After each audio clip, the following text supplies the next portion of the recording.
Hello, everybody. How's it going? Hi. Welcome to a special one-shot, The Gardens of Yin. I'm Eric, aka EricVulgaris. I'm going to be your host and game master today for this one-shot. But you're not here to hear me talk. You're here to see us play this cool game, this amazing crew. So I'm just going to do a quick little introduction for everybody around here. So let's just go in order of Ben, Grant, Mikhail, and then Summer. So Ben, take it away. Tell us a little bit about yourself. Who are you? Sure. So I actually wrote this game with the help of my wife, Jessica, and I'm just super happy to be on the show. I've been playing tons of RPGs since I was a little kid, and this is my first stab at something that's PBTA and something that's really leans into the OSR aesthetic. So I'm looking forward to trying it out with everybody. Cool. I'm super looking forward to trying it out too, because this will also be my first foray with the system. But I'm a big fan of OSR and World of Dungeons and PBTA, and you wear your influences on your sleeves, and I dig them. I dug them all. I instantly backed this as soon as I saw it. So yeah, I'm thrilled to do this. Well, I appreciate it. Yeah, and I'm thrilled for you to take a. Is this your first time on a stream? In a manner of speaking, I've streamed a few interviews, but this is the first time I've streamed an actual play. Cool. Yeah. So welcome. Nice to have you. Grant, who are you? Hello, my name's Grant Ellis. I'm an independent content creator for tabletop RPGs, primarily 5th edition Dungeons and Dragons and Cypher System, but I play all kinds of games. I was introduced to this game through Eric on the day it was released. He was like, "Hey, check this out," and I was like, "Take my money," because it looked like it was exactly the kind of game that I've been wanting to play for a long time. I have literal thousands of OSR and first edition D&D modules, but I'm known for a highly narrative-based play and adapting systems such as Blades in the Dark, Dungeon World, World of Dungeons, etc., and applying elements of those games into 5th edition D&D in my design, particularly in stream games. And I'm super excited to play today. Yeah, I'm super excited to have you, Grant. It's always nice when I get to play with you. So yes, it's always a treat. Cool. Mikhail. Yeah. Hi. I'm Mikael. I'm mostly on the internet playing role-playing games over at the Gauntlet, where I run one-shots of new games every week. So I'm not all the way up with Eric yet, but I'm trying to get to it. So I'm kind of looking for like my favorite, like the game I really dig to do like fantasy stuff in. I haven't really found that yet. I'm a little tired of D&D, and Dungeon World is not completely my jam, so I'm very excited to try this and see if maybe this can scratch my itch. Oh yeah, definitely. I think it's funny that Grant and now you have both kind of said the same thing. So, and last but certainly not least, in the bottom right hand corner here, Summer. Hello. Tell us about yourself. Hello. I'm Summer. I run a channel here on Twitch called Off the Table. We just play a bunch of different games, and we stream Monday, Wednesday, Thursday, Friday. And Eric asked if I wanted to play a game, and I said I will always say yes when Eric asks me if I want to play a game, because I have heard about so many incredible systems through Eric. So I am really, really excited to be playing this morning. It's going to be great. Yeah, it's going to be super fun, and I'm super happy to have you on here on my channel this time. I feel like we played several games before together on various people's channels. Yeah, it's nice to see you over here. So, welcome to my house. Make yourself at home. Cool. All right. So this is a one shot, and we're using a system called Vagabonds of Dyfed. I'm going to say it right. I'm going to say it right one time with my shitty American accent. That's as close as I can get to. So yeah, and that's it. It's Welsh. So if you're right, if you're Welsh, I'm really sorry. That's all I'm going to say. I'm going to butcher a lot of Old English and Welsh and Gaelic-y sounds this morning, and you're just going to have to go with it. I'm going to do my best, but so it goes. Anyways, yeah, so we're playing a one shot of a supplement for OSR. It's called The Gardens of Yin. It's kind of like a Miyazaki, like Castles in the Sky, or Ghibli Castle in the Sky meets sort of like Through the Looking Glass, So like kind of like high weird fantasy, strangeness going on in sort of a weird romantic garden kind of stuff. So we'll see how this goes. I kind of have something set up for everybody, and I thought it'd be fun to sort of walk through a little bit of the character creation because this game doesn't have any stats. Instead, what you have are traits and tags. And if you've played City of Mist or have seen some people play City of Mist, it's similar in so that you have these sort of like tag benefits when you roll your general 2d6 powered by the apocalypse. Kind of stuff, but you're just going to sort of have these modifiers based on these tags. And so we're going to kind of walk through. We kind of all sort of already decided our character archetypes and stuff like that. And I had a couple leading questions I wanted to ask everybody to see what type of character they are and who they want to play. I'm also talking a lot to buy time for any character or any player here who hasn't decided on a name yet for their characters to get in there. So cool. The general 2,000 foot level of this game this morning is it's kind of like this. We were all attending the funeral for a professor that has all impacted our lives in some way or another. This is Professor Lanissa Lorimir, known to friends as Grandma Lorimir, and known academically and publicly as a renowned explorer, art and historian, and archaeologist, as well as the first female department head at the Nilfenberg College. So that's super cool. And you are all individually named in her will.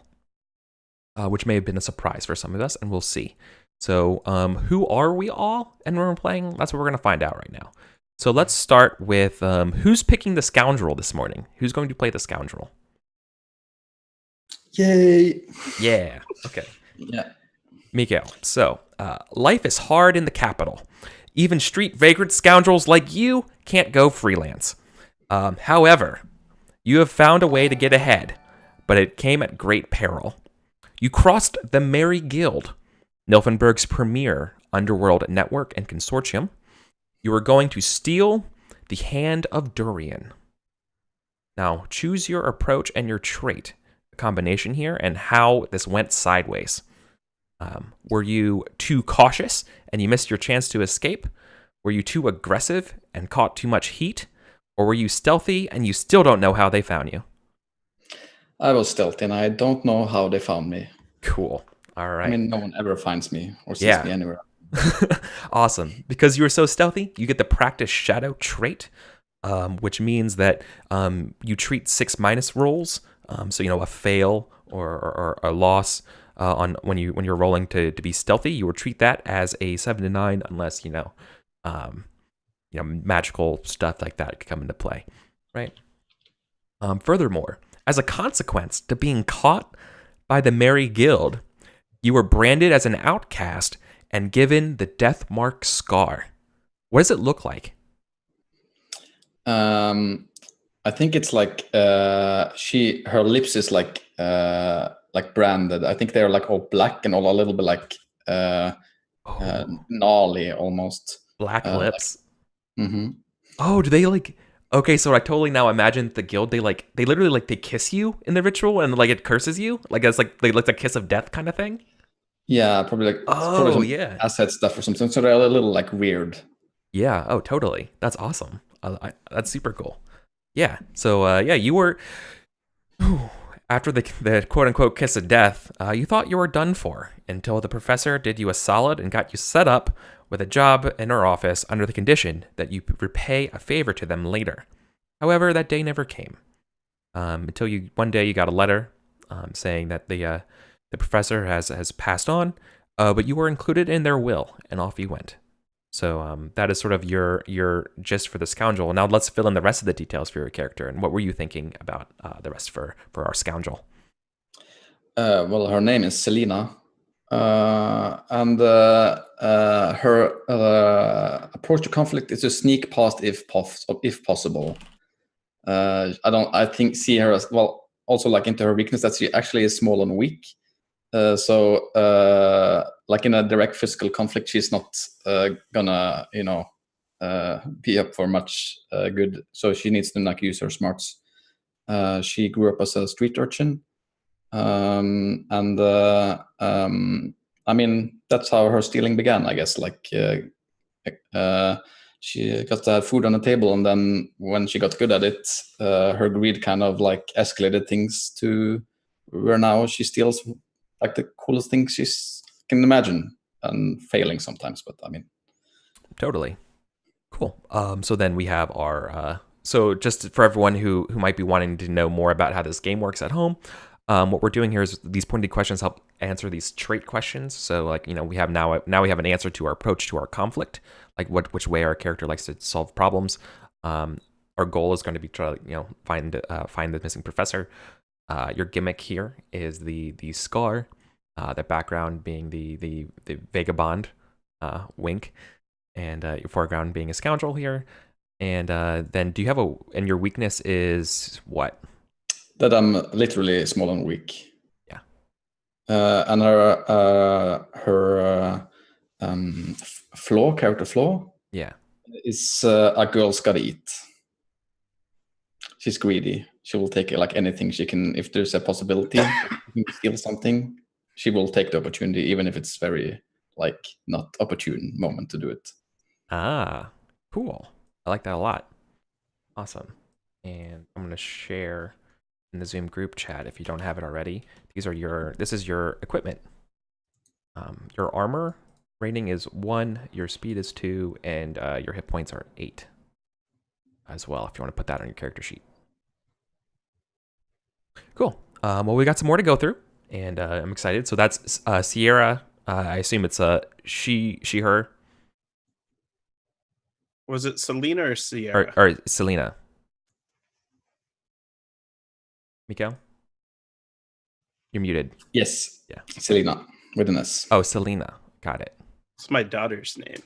Ah, that's why It's a you're great able name. to. Yeah. My bad. There you go. My ears are not what they used to be. Cool. So that's our scoundrel. Next up here, let's go with our scout. So who's playing the scout today? Oh, yeah, I'm doing it. Oh, yeah, Summer. Summer's playing the scout. Yep. So, Go figure. yeah. You are out in the wilds where you call home. By pure chance, or maybe destiny, you are in a position to save the professor in a moment of need. And now pick one of these 3 options. You are quick thinking and able to remedy a disease brought upon by an excursion into the fever swamps. Number 2, you are aggressive, pursuing a cabal of skeletons and ghouls. You showed up just in time to rescue her and her caravan on the roads between the capital and Shroudsford in northern Nilfenberg. And then lastly, you are diplomatic, talking down an angry bear that crossed paths with the good professor in the woods. Absolutely the bear one. Yeah. Yeah. Cool. Yeah. So then you gain the trait Beast Speak, because you can talk to creatures of the forests. I love it. Cool. Yeah. And then your background, just so everyone knows also, like quickly peeking behind the veil, I made these leading questions for this campaign. You don't actually do this. You can set up your character however you want and run it your way. This is just for the one shot, and I thought it would be fun. It is super fun and encouraged, but not necessary. Thank you. Yeah. So, and then lastly, before your chance encounter, were you a simple hunter in the right place at the right time who hoped to do the right thing? Were you a trained scout of the Nilfenbergian military on patrol, maybe looking for a bonus? Or were you an outlaw masquerading as a warden looking for redemption? I'm torn. Yeah. I was going to say, I'll be pretty torn from these. I'm really proud of these 3 options I came up with. Not gonna lie. Pat yourself on the back because I'm struggling. My gut reaction was to go with the simple hunter, so I'm going to stick with that one. Yeah. And go with the simple hunter in the right place at the right time. Heck yeah. Cool. So then that gives us, your approach, your trait, your goal. Do you want your goal as a hunter? Let's see. Do you want to do the right thing? So, what do you think your goal is today? Do you think your goal is going to be to find the professor again, or do you think it's going to be perhaps something like, just like protecting people in general, or how do you think your character is reflected here from this? Yeah. I don't know if it's specific to the professor. I think it's kind of more hoping to see everybody like safely through this as they look for her. Friendship. Yeah. Camaraderie. Yeah. Okay. Cool. Yeah. Awesome. Now, I don't think I gave this one a gimmick, but let's talk about that. Let's let's talk about the beast speak stuff some more, right? Yeah. Maybe it's related to that. Like, what is the thing on you, or like what is it that gives you this power of beast speak, and how is it like identifiable? This should be something physical, right? Yeah, I actually have an idea for this. I'm kind of thinking that this moment with the bear was the very first moment of like speaking to animals. Like there was something very magical about it. And so the bear gave me one of its claws. And so I wear the claw like on a chain around my neck, like on a rope. Oh, that's awesome. Oh, that's really cool. Yeah. Yeah. So you have a bear claw necklace. Yeah. Right. Yeah. That seemed like I imagine it kind of it's not intelligent, but it definitely has a sort of like it will move and things like that. You know what I mean? Like it's magical. It has a sort of thing to it. It's kind of like a compass, probably a little bit. Yeah, something like that. Right. Yeah. Right. Totally. I love it. Super cool. Cool. Then we have your background. You have also your foreground, I guess, right? Is there any questions there? Nope. Cool. And then do you think you have a weakness and a flaw? So I do think being like a hunter, I think the flaw would be death can be merciful. So like sometimes rather than trying to save something, you need to like know when it's better to put it down, if that makes sense. Yeah. But I think that can be triggered in a lot of interesting ways, especially when it comes to people. Oh, I agree. Yeah. All right. Headphones are dying. Sorry. Okay. Cool. That's perfect. And then, did you say your flaw? Yeah. Which is different than your weakness. Yeah. I don't know. I kind of want it to be. Or we can marinate on it a little bit. Yeah, I'll think on it and I'll get back. We got two more characters to go through, so no big deal. All right. Cool. The next up is our scholar. Who's playing the scholar today? That's me. Yay. Okay. Our esteemed scholar, Professor Lorimer, travels around a lot, doing standing room only talks on various subjects. She tries to answer as many questions and engage her audience when she can. And it's even more, it's especially rare even for the professor to take on a personal pupil. You were one such student. How did you get her attention? Number one, your measured approach to magic and how you solved a befuddling paradox in the field of linear applied conjuration. Number two, your manipulative schemes causing her first choice for pupil to suddenly be no longer available. Or number three, your flamboyant style absolutely demanding it. I went with number one. I like the idea of this kind of measured, careful, logical approach. Yeah, cool. Yeah, I like that too. Awesome. Then you gain the trait Arcanist, where you can read magical runes, use wands, and identify magical properties of things, which is perfect for a scholar, I guess.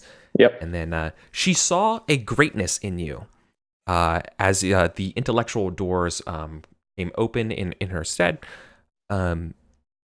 She let you see sort of your guiding principle here. And is that guiding principle, knowledge is power, chaos is a part of nature, or the absolute pursuit of truth? So I kind of almost want to mix number one and number three in the sense that he does absolutely pursue truth no matter where it takes him, but because of his motivation to gain that power and that knowledge. So Okay. it's selfish, but he also does want to find the right factual answer. Right. Yeah. If you wanna like blend that, that's totally cool. Yeah. I'm good with that stuff. And then we need to expand a little bit on the rest of your traits. So do you have any ideas about your gimmick and stuff? Yeah. So I was thinking my gimmick would be that he has his name is Jean-Ric, by the way. And his gimmick is that he has a bunch of scarified runic tattoos and embellishments, but that he wears sort of long robes over it, so you wouldn't know unless he was kind of declothed somehow. So, but they're actual like cursed runes in some way, so they force him to constantly ask questions and constantly seek out answers. Otherwise, he feels pain. So he almost has like a runic demon living on his skin that's forcing him to do this. Oh, wow. Okay. Yeah, that's awesome. Probably. How did you get this runic demon on you? Was this like a failed experiment from not being diligent? I think he did it to himself, and he was trying to, it was like a contract of sorts. Like, well, if you answer my questions, I'll let you live in my skin and be my, I'll be your servant for a time. So it kind of backfired. Right, but you didn't read the fine print or something. That's right. Yeah, totally. Awesome. And then I think for his weakness, probably just, again, it kind of wraps up, but he's really greedy for knowledge and wealth. He's kind of like trying to dig himself out of his hole. So he's digging deeper into this arcane knowledge packed path to sort of cure himself or resolve himself. Hell yeah. That's awesome. Yeah, that's a great way. Just when you're in a hole, just keep digging, right? And that's right. Perfect. Get to the other side eventually. Awesome. Cool. And then there were a couple other items and stuff. If you haven't already, just kind of copy a set of equipment that you think is relevant for your character from the pre-gens in the back, and then just copy over the speed and armor associated with them as well. Okay. And then, so I guess yours would be the mage. I think that makes the most sense here. Pretty much, yep. Yeah. Cool. And I think that's all of the traits and techniques for you. Mm-hmm. Then Grant, last but not least, you get to play the sellsword. Yes, I do. Grant, life's cheap, but your rates are not. Maybe you didn't wake up one day wanting to make a life about killing for money, but then again, maybe you did. Unlike others in this nasty business, you have a penchant to avoid getting killed yourself. On one of the professor's many excursions, they hired you to protect them, and then she admired you for what? One, she admired how you're always prepared and keep your heavy armor and shield well kept. She admired how, number two, she admired how you refuse to give up and your reliance on your tenacity. Or number three, she admired how you have a penchant for violence and unmatched skill with a particular weapon. She admired my penchant for violence and unmatched skill with my weapon. Cool. So you're going to gain the favored weapon trait, which gives you a significant bonus to damage. The way damage works here is that when you roll your 2d6 to do your quote-unquote like attack thing, rather than using the lowest die that you roll plus your aptitude, you're using your highest die plus your aptitude. That's super cool. What is your favorite weapon? What is it that you have, sellsword? My favorite weapon is a pole axe that I use to skewer things and slash them from a distance. A pole arm? How Gygaxian of you. Yeah. Love it. There are many French-named pole arms in this world. Mine is but one. Cool. Do you have a name for your weapon? Yes. Is it unique? Sure. And I'll let you think about it for a second. It's Ptolemus. Ptolemus. Oh, that's awesome. I like that a lot. Cool. So Ptolemus, your weapon. Cool. It wasn't long. So sellsword. It wasn't long until you built a rapport with the professor, and then you opened up and you told her about your time as a debt soldier in the Silk Sisters Company until you purchased your freedom. B, you are a bravos for the Merry Guild, shaking down merchants out of necessity. Or C, your short-lived time as a Nilfenberg Royal Guard before scandal struck and you were dismissed.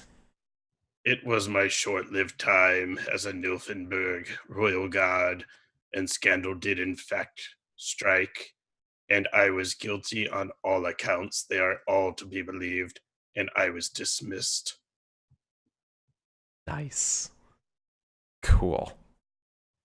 All right. So, Sellsword, what is your name? Llewellyn Stone Scales, Beastkin. Ooh. I don't know how to spell Llewellyn. It's 2 L's. It's a Welsh name. Yeah, 2 L's, E, W. There's 3 variations. It's on my sheet in the Roll20. Oh, yeah. Why don't I just do that? That makes perfect sense, right? Yeah. Cool. And Summer, I'm sorry, what was your scout's name? Do you have one? Aiden. Cool. Selena, Jeanrique, Aiden, and Llewellyn. Do you want to know about my memento from my past? Yes. Then, sorry, I was going to make sure I have everyone's names. Yes. Okay. Tell us about your memento that you've kept. I carry the captain's bride's garter and her ring and the finger that was attached to it. Jesus. Okay. Yeah, I'm into it. Okay. Wow. So you are the Beastkin Sellsword. What type of Beastkin are you? What is your affinity? I am reptilian. If a Gila monster did not have small gnashing teeth and had very sharp ones, I would resemble one such as that. That makes sense. Okay, cool. Let's see here. Yeah. So does Gila monster doesn't have claws but has a bite, right? Or am I misthinking? He has a bite, a venomous bite. Yeah. Okay. Cool. Awesome. Should I recount what the benefits are of being a beastskin, or as well as yeah? It would be helpful. Yeah. Cool. Is everyone else a human? Cool. I'll recall also what it is to be a human, because you might want to mark that down somewhere too. But Grant, so as a beastskin for Llewellyn, so you have selected a lizard or reptile, a Gila monster. You resemble this creature through the processes here. Are you from Nilfenberg? Were you from the fever swamps? Are you from somewhere else? I crawled right out of the fever swamps. My egg hatched, and I made way for land. Cool. So you're going to gain 1 speed here, but also you gain 2 speed when operating in sort of like swampy terrain. Speed in this game, rather than sort of like the tactical grid like that, it's typically used as a deciding factor for who goes first, or if you ever need to, whenever there's a question about who should act first. Typically just relying on speed, unless fictional positioning says something otherwise, is kind of like the gist of the game for that. So you treat unarmed attacks as light weapons. So this is kind of like your bite and your claws, your natural fighting. And then lastly, you'll never fail. So you treat 6 minuses as 7 and 9s for actions directly related to being Gila monsters, which I guess is climbing, basking, eating flies. What is the thing? What do you think what are the things that Gila monsters do that I should be made aware of? We burrow, and we climb, and we survive. Okay. Burrowing, climbing, and surviving. Yeah, perfect. And then for the rest of us humans, here's what happens. You gain an additional +2 HP at creation. I think that's already been factored in, so I think everybody should start with 10. Is that right, Ben? 8 + 2 is 10. I can do math. Yep. Yeah, nailed it. So what happens for a lot of your benefits of being a human is that you gain additional experience. So you gain additional experience when you take an injury, you gain additional XP when you take training stuff during downtime, you take additional XP when you succumb during downtime. Or then, but here's the coolest part. When doing something creative or innovative, you treat a critical success on a 12+ instead of a 13+. So meaning when you try something new that you haven't done before, or do something creatively, if you roll a 12+ on it, you get a bonus effect rather than a 13. That's pretty cool. And I think that's about it, right? Yep, think so. Okay. Cool. Then I think we can kind of begin. Everyone's set up, right? Everybody, we have Selena the Scoundrel, Jeanrique the Scholar, Aiden the Scout, and Llewellyn the Sellsword. Excellent. So, like I said before, you were all named in the professor's will. There was no body at the funeral. However, they've been missing for some time, and they've been presumed dead, and so their will is being executed. Now, you were all sort of gathered together as the executor of the will. Her daughter kind of gave out these sort of things, and while you're all carrying sort of like the letter inviting you here, you are given an additional letter on top of an old diary. The letter on top was clearly written in the professor's hand in her script, but it doesn't make any sense. It's not in any language that you all can read. However, one of you four figured out that this was a coded message and that a cipher requiring combining all of your individual summoning letters had to be put together to solve what this letter is and read the pages of this diary to find out that the professor is in fact alive. Who was it of you four who figured this out? Well, I would hate to step on everybody else's toes, but it makes the most sense that Jeanrique would have been the one, since he's a master of runes and scripts and things. Yeah, that's what I was going to say. I can't even read. Fair. Okay, cool. So, Jeanrique, you're the one who figures out that this is not just any old letter and cipher. This is a cry for help. The professor has claimed that they've been trapped in somewhere in a place called Yin, YNN. They do not have much time, but they need you to rescue them.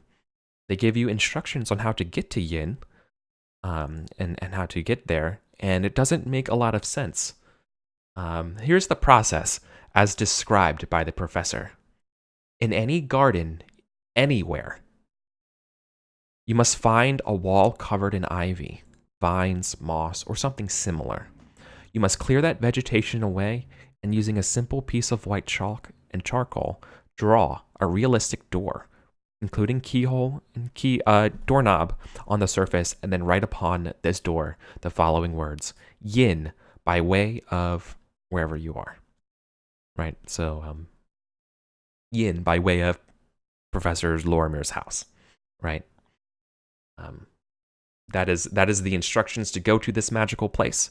And because you're the one who's figured this out, I want you, because it's the start of the adventure, I need you to make a preparation roll planning roll to determine how well you guys are planning here. And what this means is this is going to help determine the number of times you could use advantage.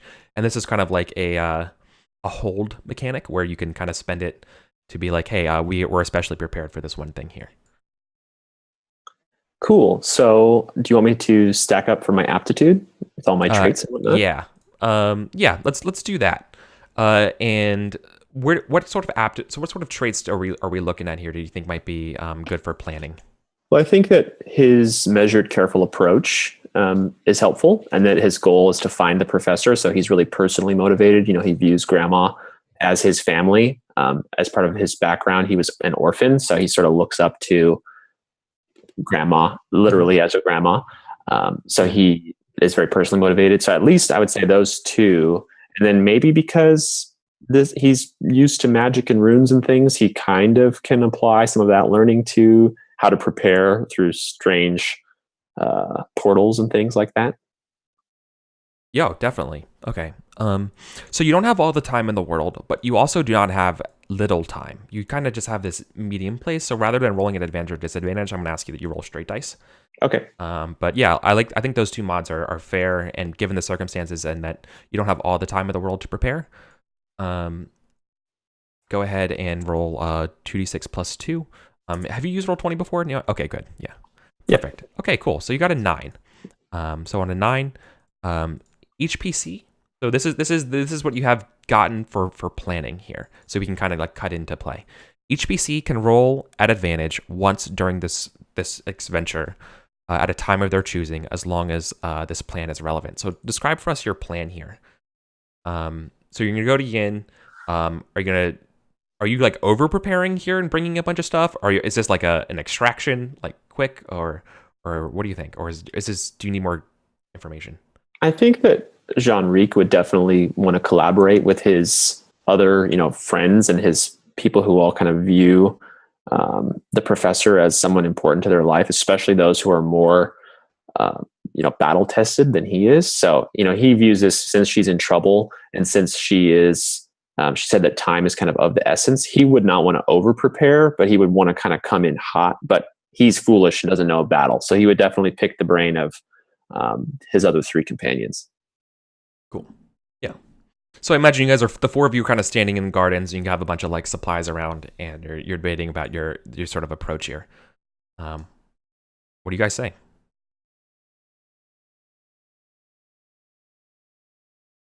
If we're going into the unknown, we should proceed with caution, but if she's there, then the longer we wait, the worse things might be for her. Okay. So you're saying we should bring a device to track the time to make sure we do not dally in one location too longly? I don't know if that's necessary. I'm striking it from the list. I say we bring some food. We might get stuck there for a few days, and I wouldn't want to go hungry. Who knows if we can even eat what's there? This is another realm. I prefer to eat local on every excursion. Just kind of lick my lips, flash my teeth. Are any of you familiar with cartography or map making? We're going into the unknown, so we need a way back, right? That is usually a scout's duty. I'm all right, but I've been in the same woods my whole life. I didn't really need a map. I've dabbled, but not an expert. If we come across some runes that tell us on the way back, I can decipher those. I can scratch trees along the way and mark them like I did in my boyhood, but I prefer not to damage the natural world. I can climb trees, if that helps. Well, we'll do the best with what we've got. Okay, and with that, I guess it's going to be Jean-Ric who does the incantations to get us to Yin, and you move the ivy away from her ivy covered wall in her garden. You draw the door, leaving here Yin by place of Professor's garden. And the door opens up, and I have a little handout here to kind of give you guys an idea of what it kind of looks like. The door kind of becomes a nice little cast iron door, and behind you, or sort of like behind it, you can kind of see another extra dimensional space of just beautiful plants, and hear the singing of birds.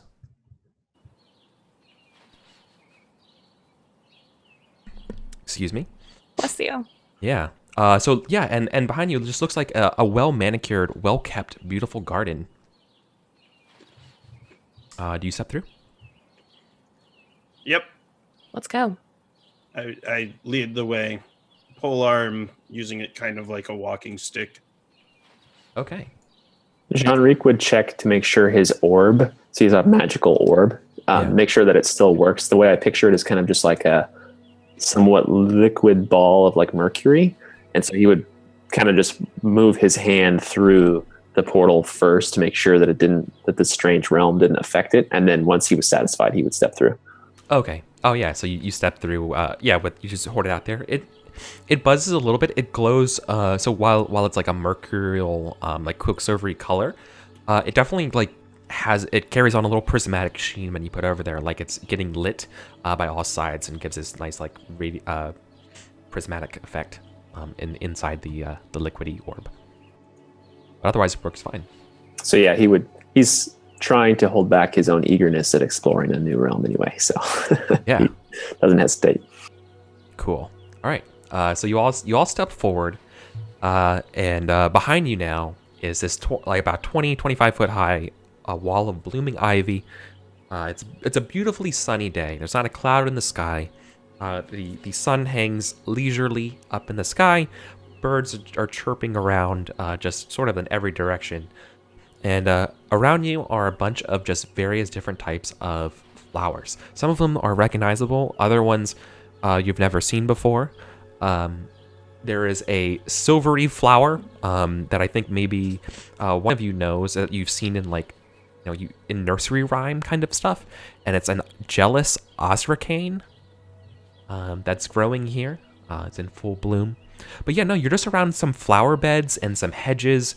So like you guys are just kind of standing in a flower bed. There's like one kind of like path that kind of like meanders off and gets stuck to a hedge wall. So there doesn't seem to be like any sort of particular path. It just seems that there's just sort of fences, like a one of those like 3 foot high little white picket fences, blocking a path, and then you have to step over that, and then there's a bunch of shrubs. It just doesn't seem like there's any sort of sense here about where to go. The paths just lead to walls. What do we do?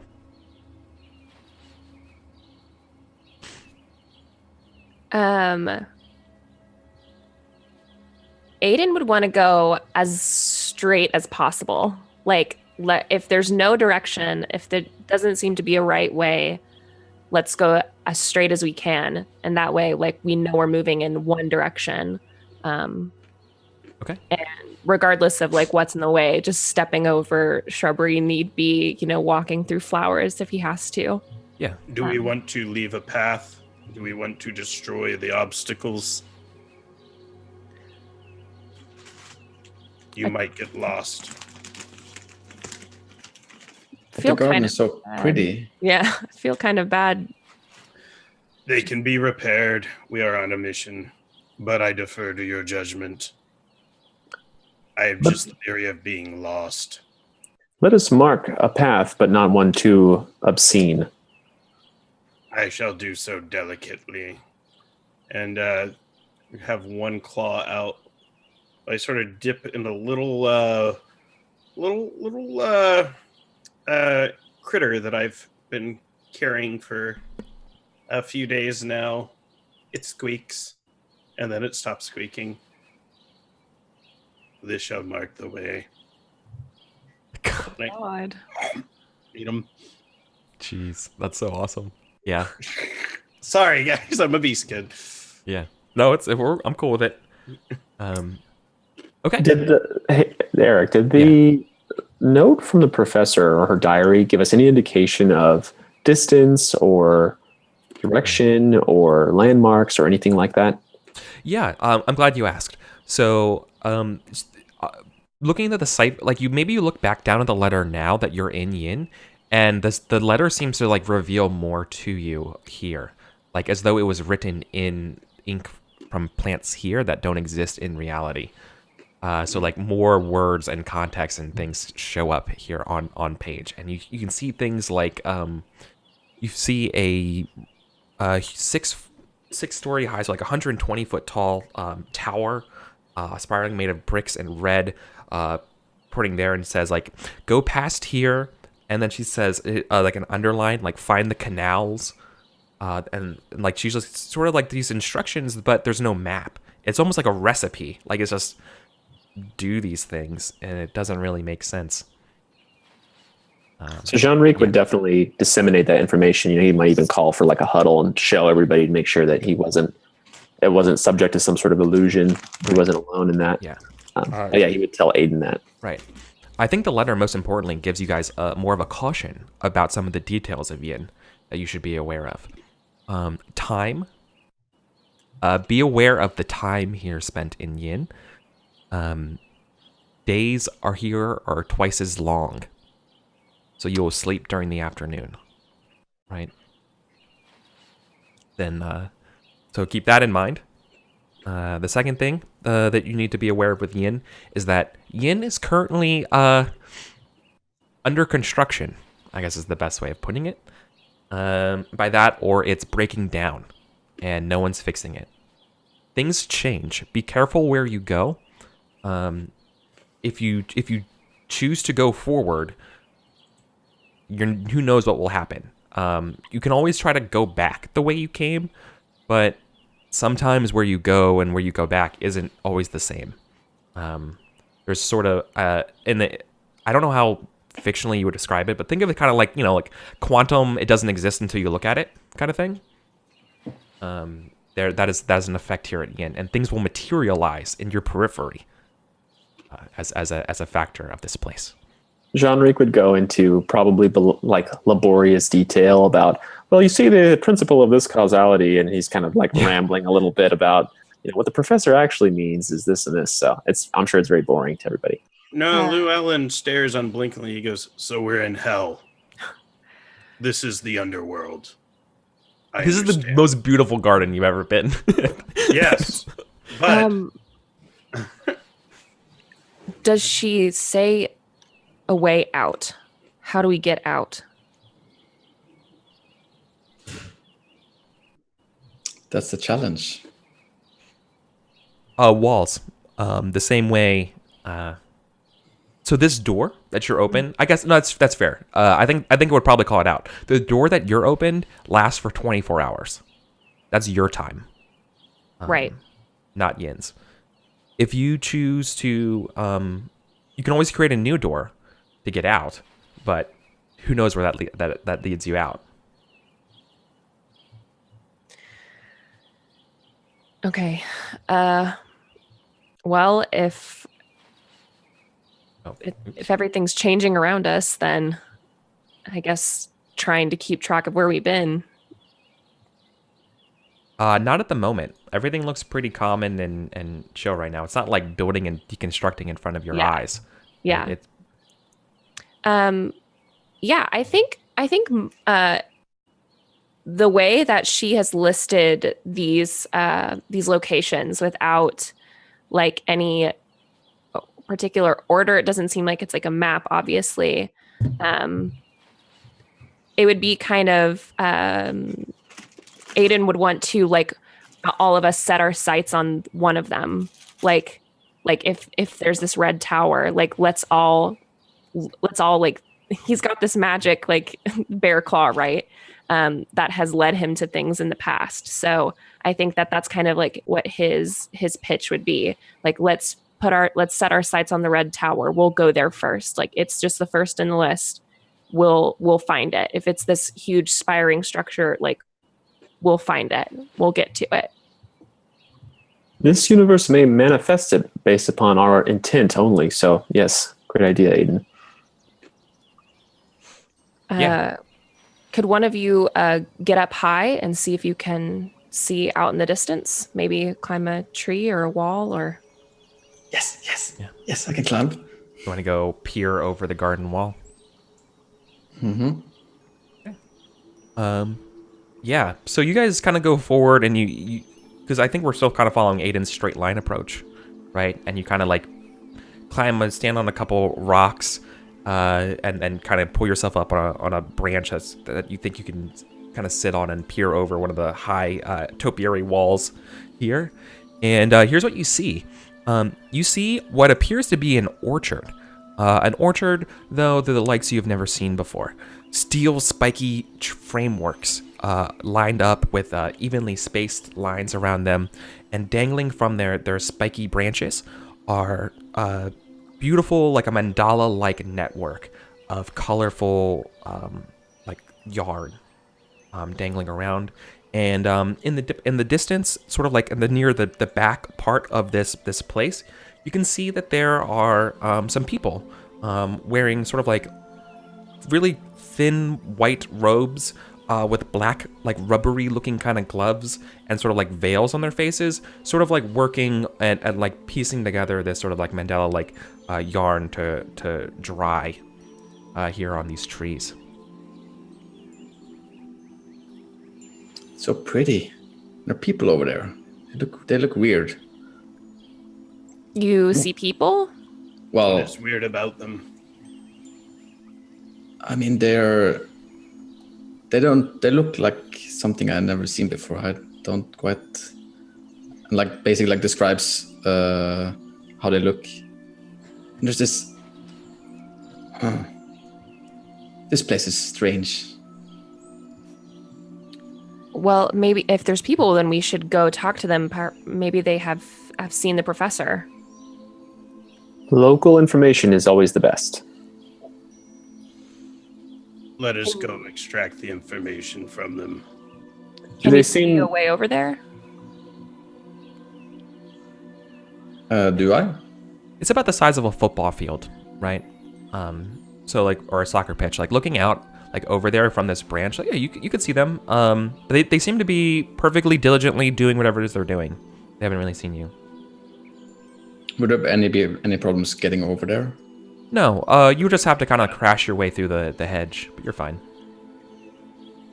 Or to climb the tree and jump over it, whichever way you want. There doesn't seem to be like a path with like a gate or anything like that you can get into this place.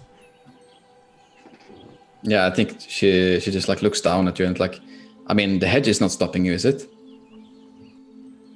Nope. And yeah, we can climb over the hedge. Okay. And she jumps down from the tree. Yeah. Yeah, there's no problem climbing through the hedges here. Like I said, there's this beautiful, gorgeous, multicolored threaded, like silk or linen or thread that's kind of just dangling down.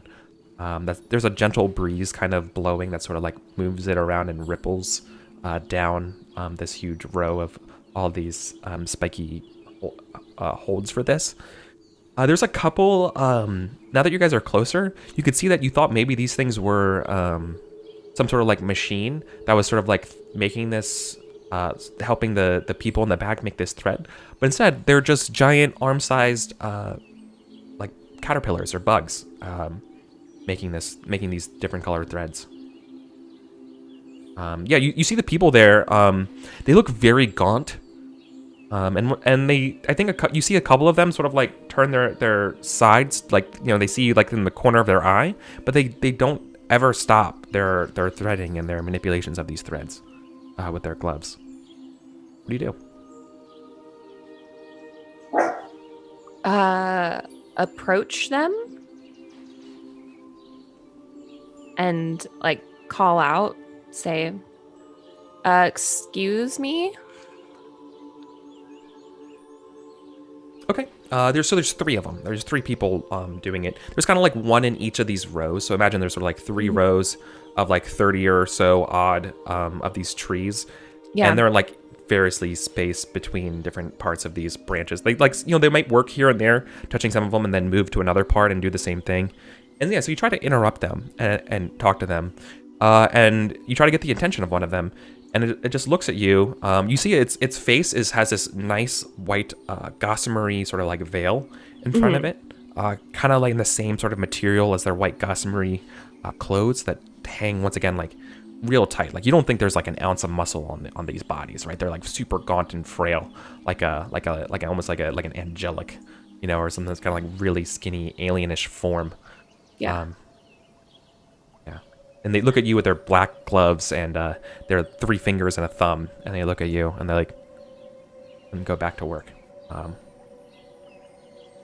They don't, it's not a judging look on them because they're wearing a veil that hides their face, so you can't see what their expression is. They just look at you and then they go back to work. Where is Grandma? Where is Grandma? I'm as forthright and short and to the point as possible. Yeah. Point us in her direction and then go back to work.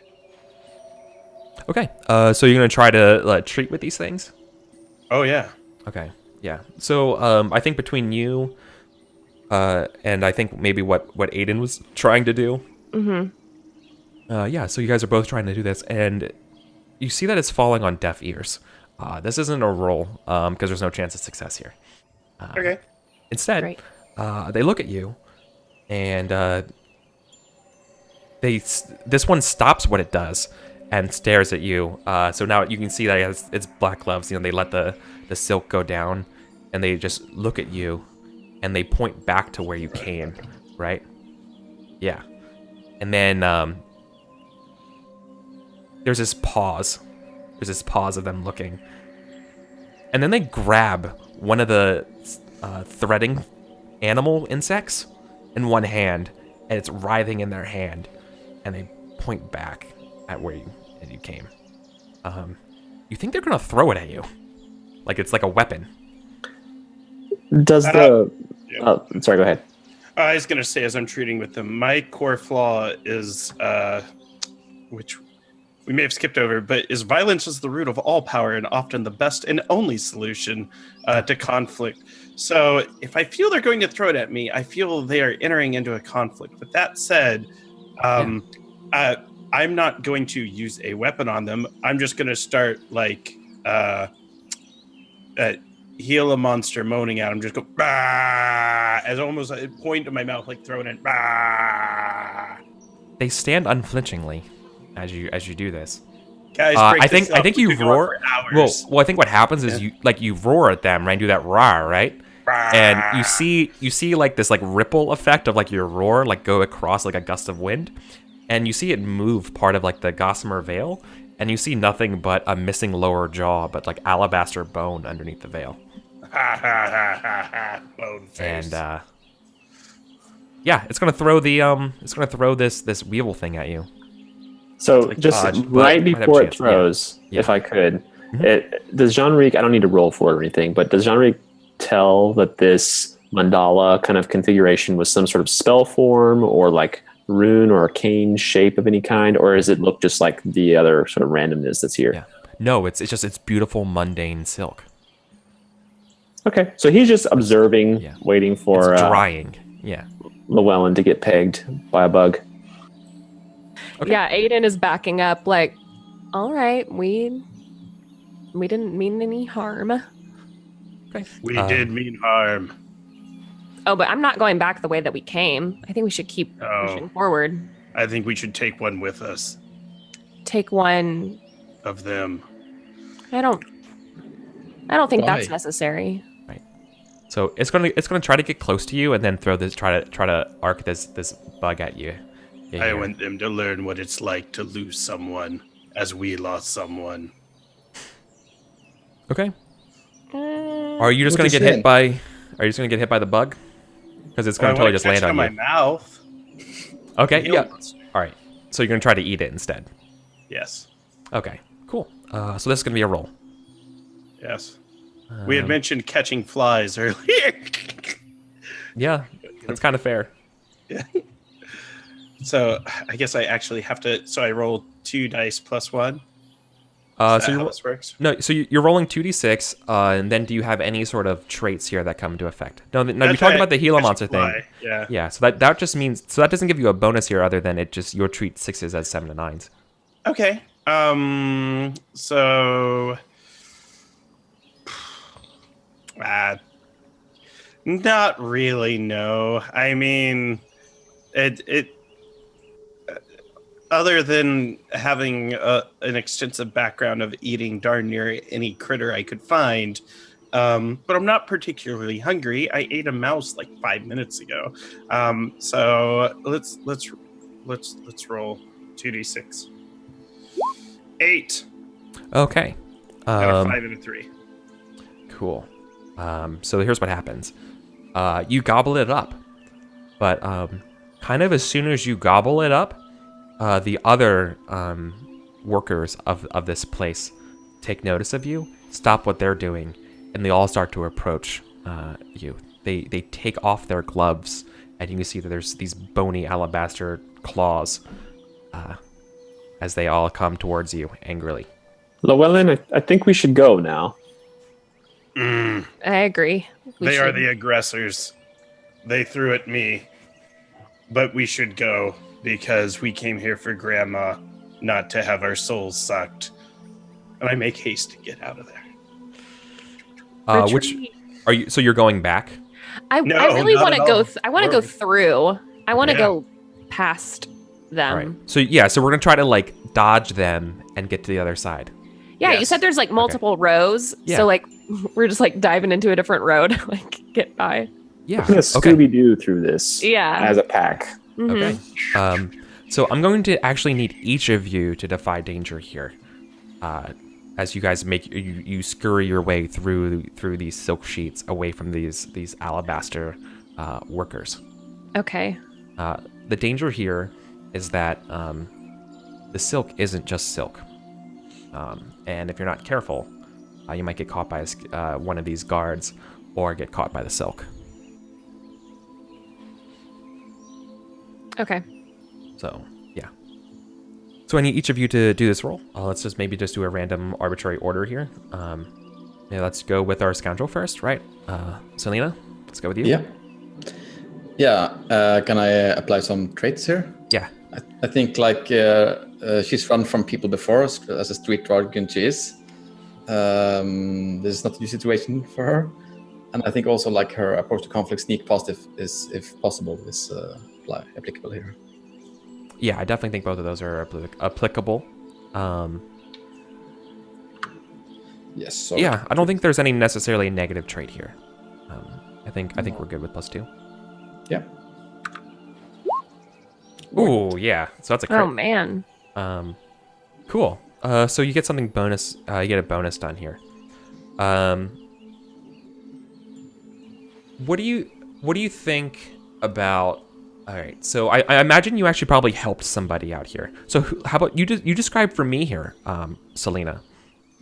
Who's the next person running like right behind you, and what have you done to give them a benefit here to get out of away from the skeletons? What have? I think she like takes some of this like silk yarn and like throws it at the people as she turns as she runs to distract them for a second. Yeah. Okay. Cool. So so when you trick one of the guards into touching the silks and they get stuck to it. Cool. Yeah, I like that a lot. Awesome. So tell me, Selena, who is behind you and who's the person who gets an extra +1 to this roll? I think Aiden is behind me. Okay. So Aiden, you go next, and you'll have an additional +1. Okay. For positioning here. Okie dokie. I don't know necessarily that any of my traits really apply here. I was kind of looking through them, so I think I'm just going to roll with this +1. Okay.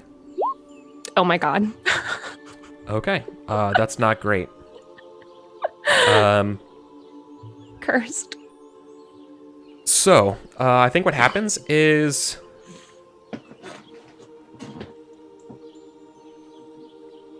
does it... Okay. I think both happens. I think you get stuck by the... I think the one of the skeleton that gets stuck to the silk from Selena does the same thing to you, and now you're stuck to another set of this multicolor silk. Like you're trying to fight it letting go, but it's extremely sticky. It's like super glue on your arm, and so you're unable to pass until you break free. And furthermore, there's another skeleton approaching you from behind, but there also might be someone else right behind you, ready to go. Who is it? Would it be our scholar? Would it be our sellsword? Yeah, I think it's our scholar Jean-Ric, because I feel like Llewellyn is last in this retreat. Mm-hmm. Why do you feel that way? I said I was running first. Well, you didn't. Maybe it was just where you were. You were closest to them, right? I mean, you were within throwing distance of them. You walked up and talked to them too. Yeah. I was behind you. It's all the same to me. I know where when I go. Well, Jean-Ric is worried. And so, when he sees Aiden get caught in this sort of web-like substance, he's tempted to let Aiden just be a sacrifice, but he won't. So he'll take his time to try to produce some sort of impact or effect or something, maybe with magic, that lets him kind of blast these strings away or cuts them. So he'll use his orb to try to telekinetically blast Aiden free rather than escape. Yeah, cool. Okay. I think this is going to be risky. So kind of just like a standard sort of effect here. So when you try to blast this stuff, like, does this require concentration or? I would say because he's more of an arcanist and less of like a mage, it would. Like, it takes him a lot more effort to conjure what little magical understanding he has. It's more from practice and less so from just innate power. So yeah, I would say he's fully stopped concentrating, probably doing some weird jutsu spell forms with his hands and trying to concentrate on the orb to cut Aiden free. Okay, that makes perfect sense. Okay, cool. All right, so go ahead and we need a sort of like an arcanist test here then. Yep. So could I, because he's a student of runes in the arcane as my foreground, and then I'm covered with these weird demonic runes that don't want me to die, would both of those apply as aptitude? I think both of those would apply. Okay. Do I roll at like disadvantage or anything? Not yet. Okay. If things were worse for others, it would be. Okay, Hey. 12. Hey, that's pretty nice. That's pretty good. That's a crit. So, excuse me, a complete success. Yeah, okay. Okay. Well, because I wasn't sure if this was trying something new or not. I would say that he's, obviously interacting with these specific weird silk yarn things is new, but he's done this before. He's tried to use sort of energy to blast before, so this isn't like that innovative for him. Mm-hmm. Cool. Then paint me a picture with your pretty mouth words here, Ben. What does it look like when you channel and cast a spell through this arcane orb that frees Aiden? Because Aiden, something glows around you or cuts you, and it frees you from the silken webbing. Yeah, basically, Jean-Ric is wearing this just very simple, like scholarly or almost monk-like gambeson and tunic. It's just sort of like shin-length tunic and with long sleeves. But when he's using his hands and the orb kind of melts forward, you can see sort of a diffuse glow on his arms and chest from beneath like his clothes, and that orb just like shatters and spreads out with a wave of force, and that's what kind of like cuts Aiden free from all the silk. Love it. I love it because so I have this picture of like the other skeleton that's like on the other side that's like trying to stretch the silk as much as it can to get to Aiden, and then it's getting like close and close and close, and then you finish casting the spell here, and Aiden started to break free, and the skeleton like misses with the claw and stuff as Aiden breaks and runs. That's awesome. Cool. And all right then, but we're still not we're still in the frying pan here. What do we do, Llewellyn? Did we describe this as us attempting to climb over the hedge? To get into this place? Danger, but I'm trying to exactly understand. Right. Oh, defying.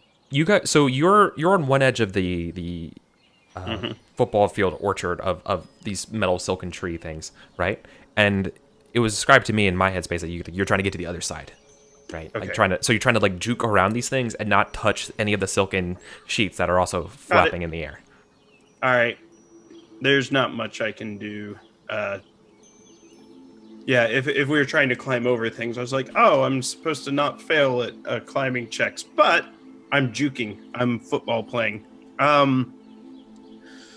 So essentially, I'm just gonna make the mad dash for it. I do not believe I have any additional traits that would help this other than maybe perhaps my perfecting myself through war and being in crowded battlefields and surviving conflicts that are lethal, where people live and die in close quarters. With that said, this is more like running a football play. So 3, I'm dead.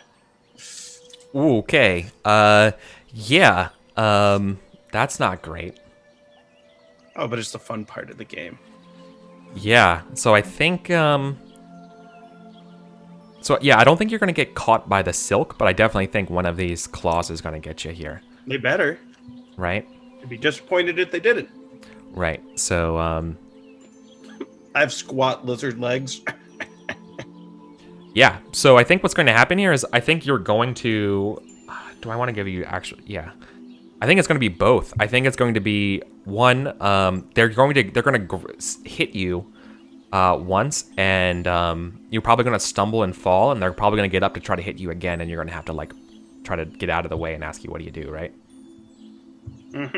So cool. So let's see here. Do I want you to resist and do damage this way? Ben, do you recommend doing it like I actively roll here, or do you think it's better for them to do the other way? If they supplement, so like if Gardens of Yin has these guys statted out with damage, then I would roll that damage. If it doesn't, and it's more just sort of environmental effects, then I would just do the all-in-one roll. So whatever his highest die roll plus their damage modifier would be. Okay. Yeah, no. So you're just going to take 3 points of damage here, and even worse, they're going to be ready to hit you again. So what do you do? I hit them first before they hit me. Yeah, cool. So what does that look like? You just like smash your way through? Yeah, from roughly maximum distance with Ptolemy, I can strike them from further back. I'm going to attempt to polearm axe them in two. Just, no! By my god's golden scales, you will die this day. Yeah. Cool. So, like, remember, I described you, so you kind of like, you like sort of tripped and fell as they hit you, and you tumble, you grab your polearm, you back up, and you try to like stab them at their reach before they can get to you. Totally. Okay. Yeah. Do your attack. And what are your standard traits here? So when we say standard traits, let's just walk me through this. So I have is that my approach to conflict goal gimmick? Okay. Yeah. Okay. Oh, yeah. What do you think? Sorry, I should say applicable. Okay, traits. so I won my freedom from the pits. I'm used to fighting to the death in tense situations. I perfect myself through war. I'm used to fighting large quantities of people. And I always kill first and ask questions later, but I'm not going to apply that because I ask questions first. I win against myself, and I also seek vengeance. But my weakness is I'm tunnel visioned. So I think I might get a +2 because this is very much a fight to the death against the odds. Okay.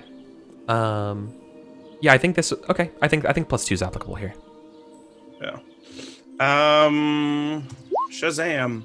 Ooh, yeah. Okay, and because you're using your weapon, you're doing 6 plus your traits there, so you do 8 points of damage. Describe how you kill the skeleton. All right, so I cut through his gossamer cloth. The axe meets the bone, so I pull it out and follow through with the blunt end of the axe to sort of break the edge, and he timbers over, shattering his brittle bones on the ground. Yeah, it shatters, and as these beautiful brittle bones fall, they kind of fall into a sort of like nice pile. Like a sort of like yeah, and it sort of like gives pause to all the other skeletons, just how much you did to them. You have yeah, and you are with that. You think you have bought some time to get out of here with everyone else, except I think our scholar. I think all you did was concentrate to get them out. I think you need to get out of here too, right? Yep, so I'm kind of trapped behind, and because of Jean-Ric's compulsion to understand and to learn things, and he thinks that these things are magical creatures in nature, that they're some sort of like necromantic, skeletons or something. He wants to see if he can control them or understand their proverbial arcane off switch. So he will try to actually sit there and maintain his concentration with his orb, having cut into the silk, and see if he can sort of like connect to the skeletons or whatever the source of their magical command is. And I will use my advantage for our preparation for this roll. Yeah, okay, that's cool. So advantage, you roll 3 d6, take highest 2. And I think my same aptitude applies before, which was +2. Does that work? Yeah, okay, I agree. Cool. So I'll just roll the 3d6 without a bonus, and then we'll just manually add it. Right. Tapping into, okay. I was going to say, tapping into this, you do know, okay, so it's a total of a 9 total. Is that right? 5 plus 2? It would be, 7 plus 2 is 9. Okay. I was going to say, this is kind of not necessarily desperate, but like, yeah, this is a risky stance. Like, this is a very dangerous stance to do because you're opening yourselves up to the powerful necromantic effects that control these skeletons working here. Totally. Yeah. So I think what happens here is,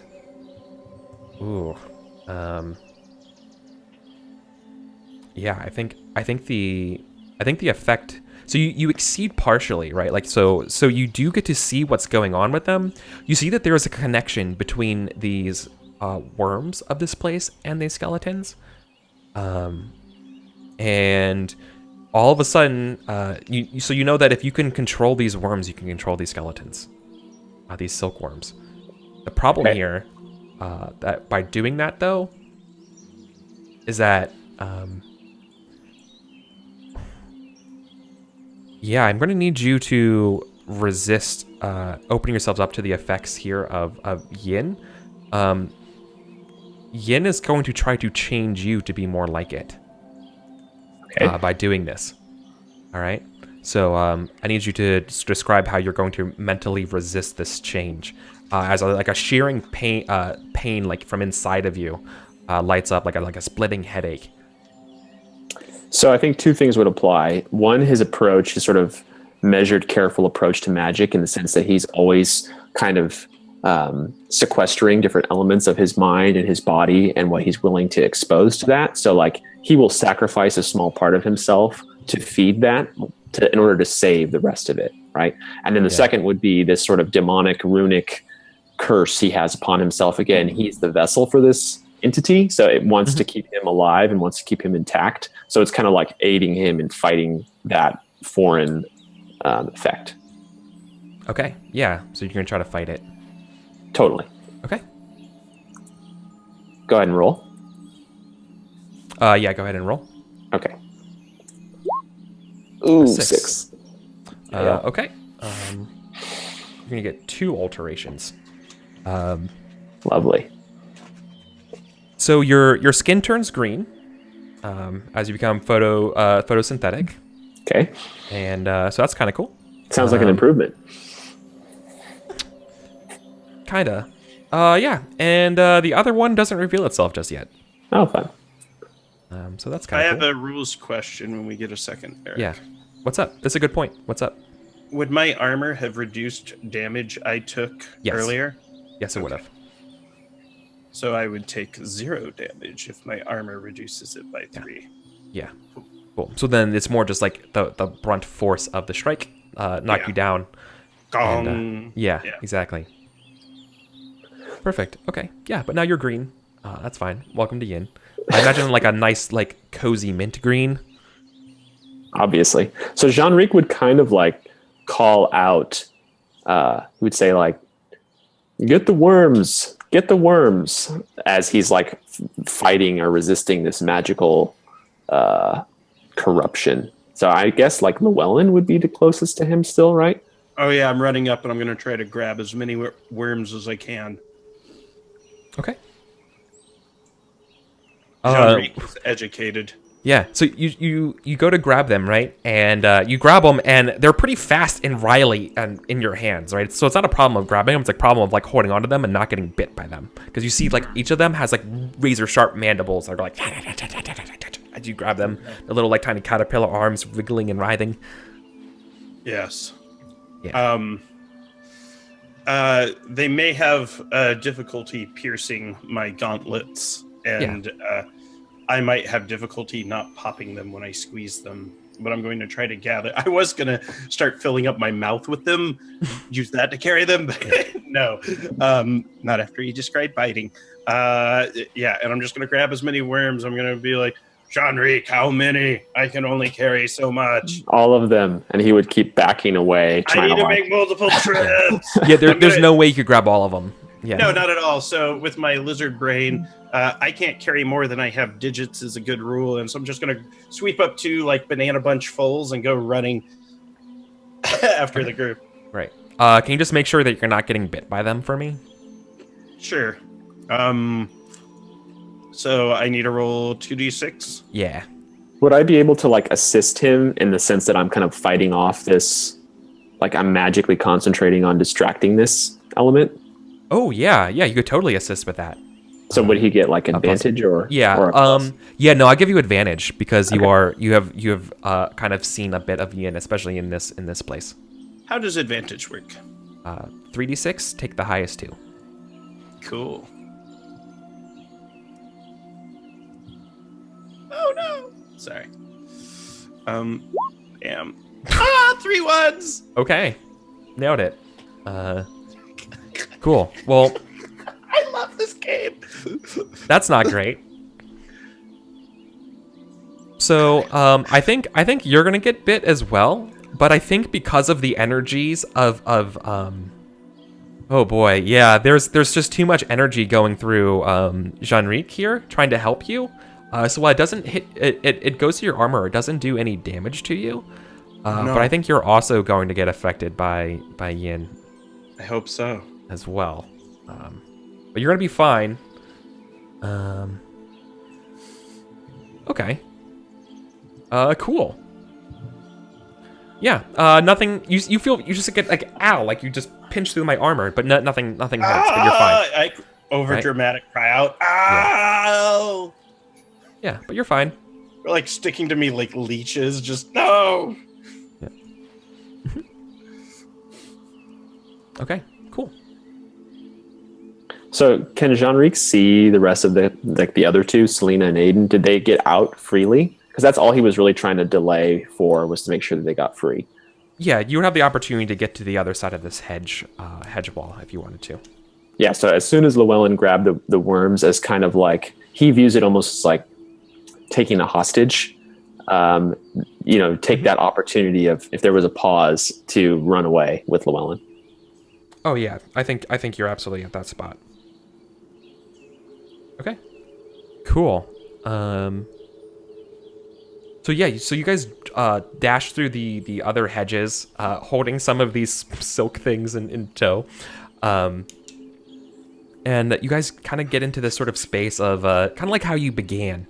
There's more flower beds here. This time it's a bunch of like these little like green peppers.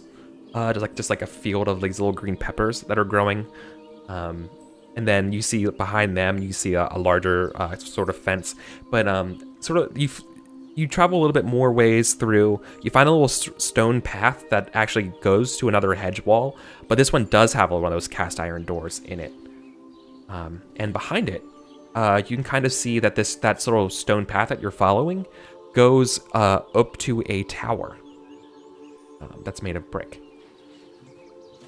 That's on the list, right? The tower? Mm-hmm. And Selena like grabs one of the peppers and like takes a bite and like walks towards the door. It tastes like salt, like pure salt. It's like, phew, what? Yeah. It's not pepper. Yeah. And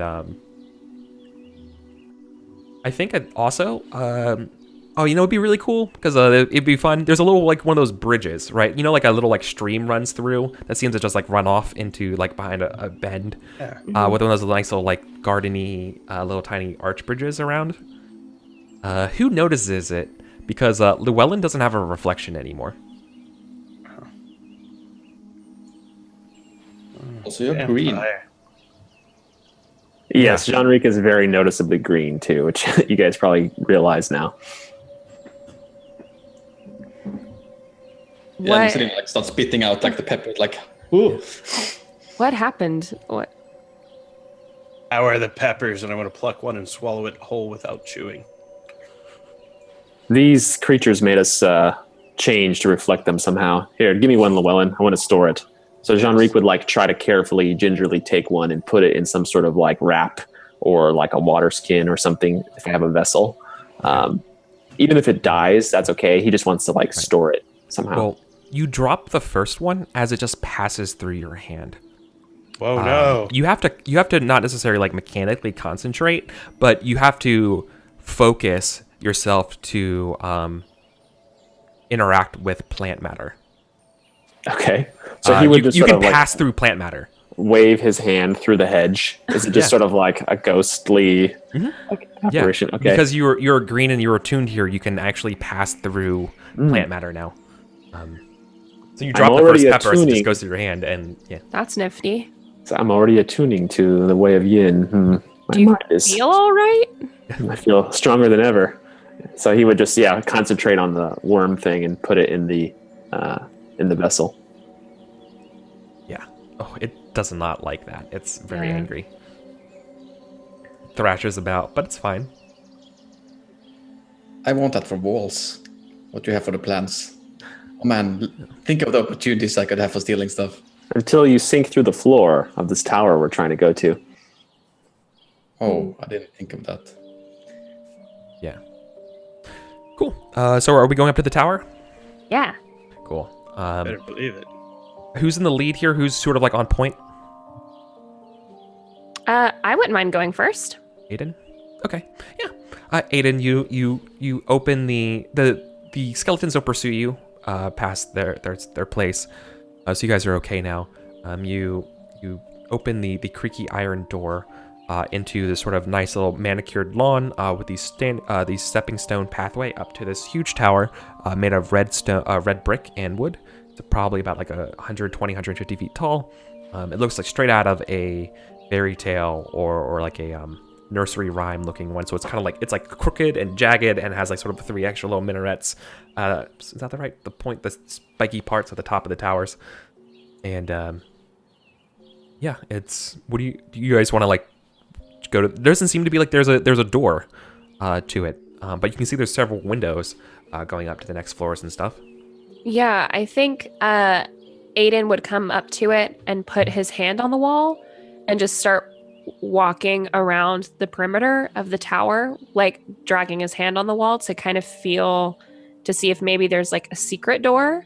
Like, just because we can't see one doesn't mean one isn't here. This place is obviously magical. Yeah. Maybe I'll fall through.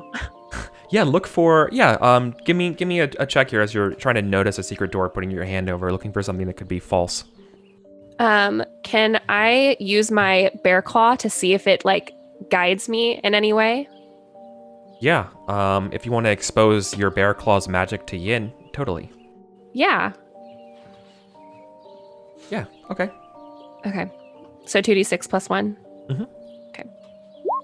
7. Okay. Ooh. Yeah, okay. You succeed, but you take a sort of like notice for you guys to check around. The sun has gone higher ever so slightly. Morning is accelerating here. Time has passed, and while it's maybe have only felt like 30 minutes or so, it felt longer. Right. So let me do this.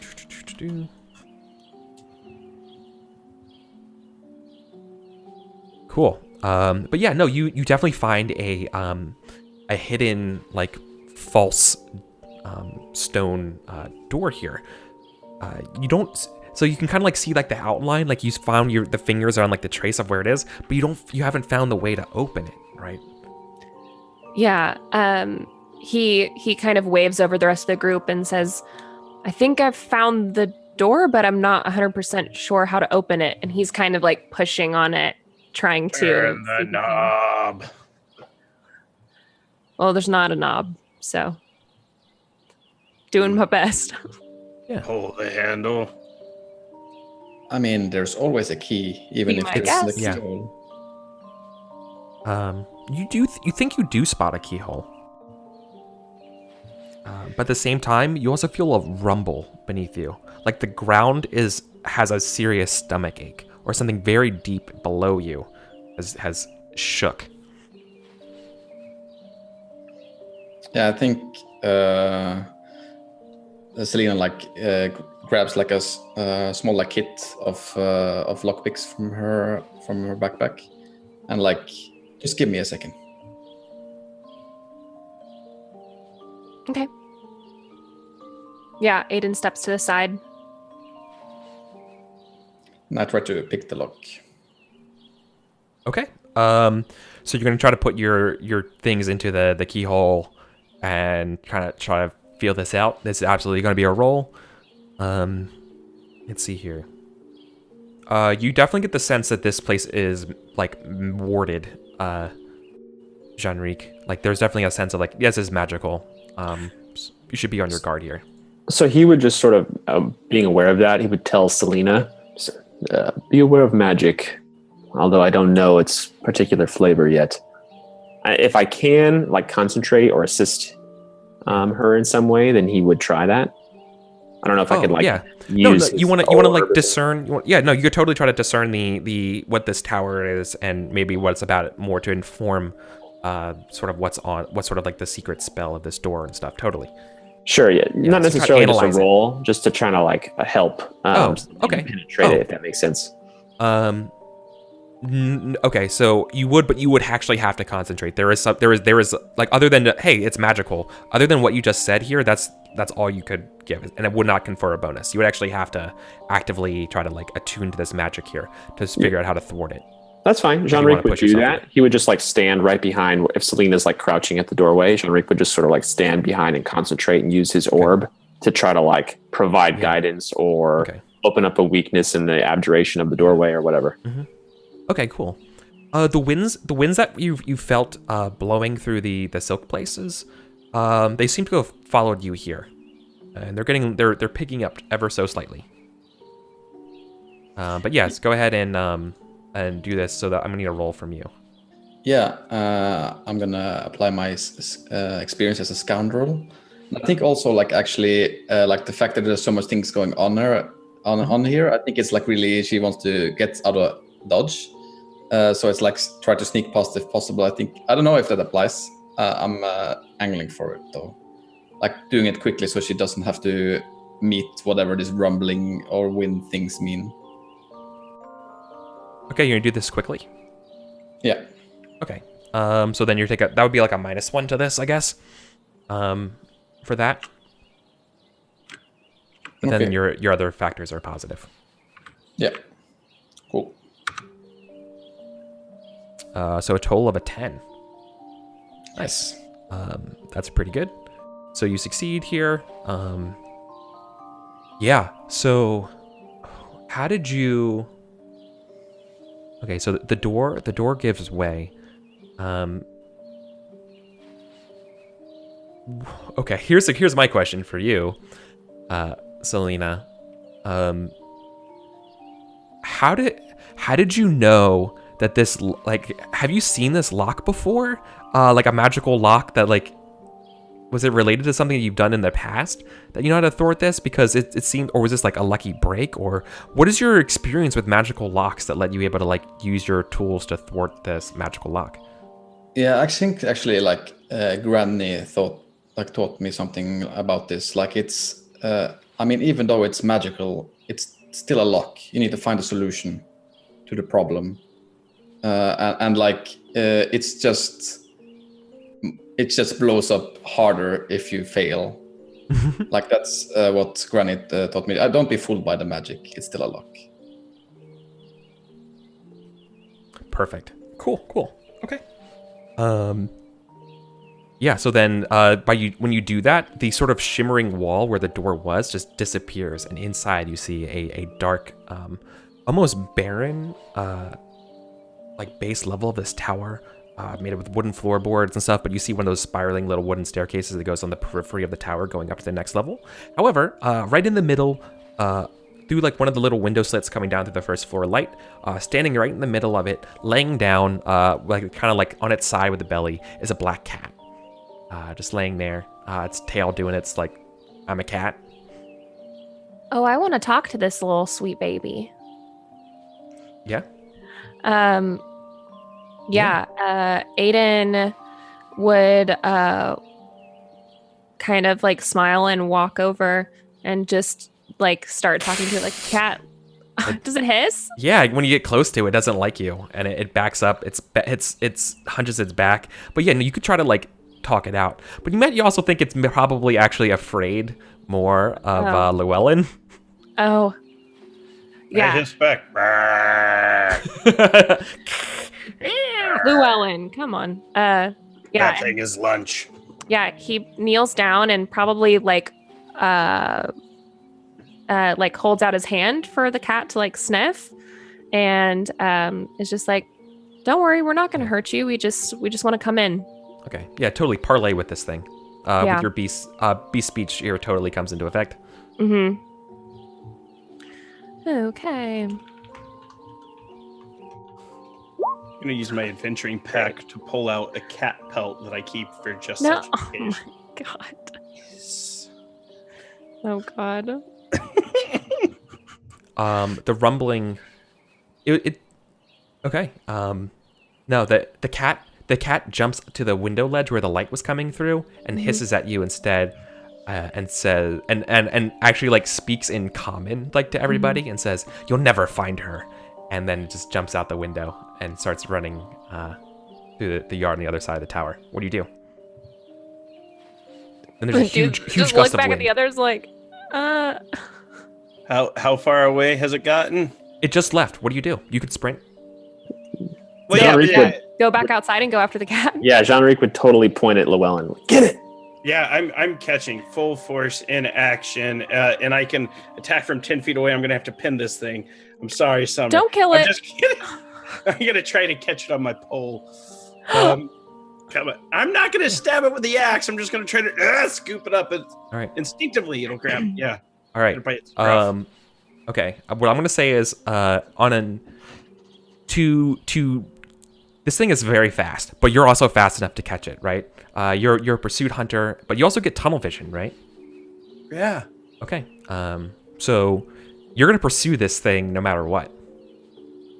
And I'm going to catch it. Yeah. I'm Captain Nemo. This is the Nautilus. Just. All right. Okay. Yeah. What could go wrong? Okay. Cool. I just wanted to make sure it's on the table. I That already have no reflection. you're not gonna stop. I'm a looking glass. I live in the mirror. I'm a card Yeah. person now. Okay. This is my life. All right. So, is there a role involved? Oh yeah. You're hunting this thing down. Yeah, I got cat killing as a trait. The danger here is maybe like the time it takes for you to capture this thing and the length of your pursuit, right? Yes. So, let's see. Nah, I don't think there's any trait that really benefits this, and I'm not saying that from lack of imagination. I just think too much of a use of imagination.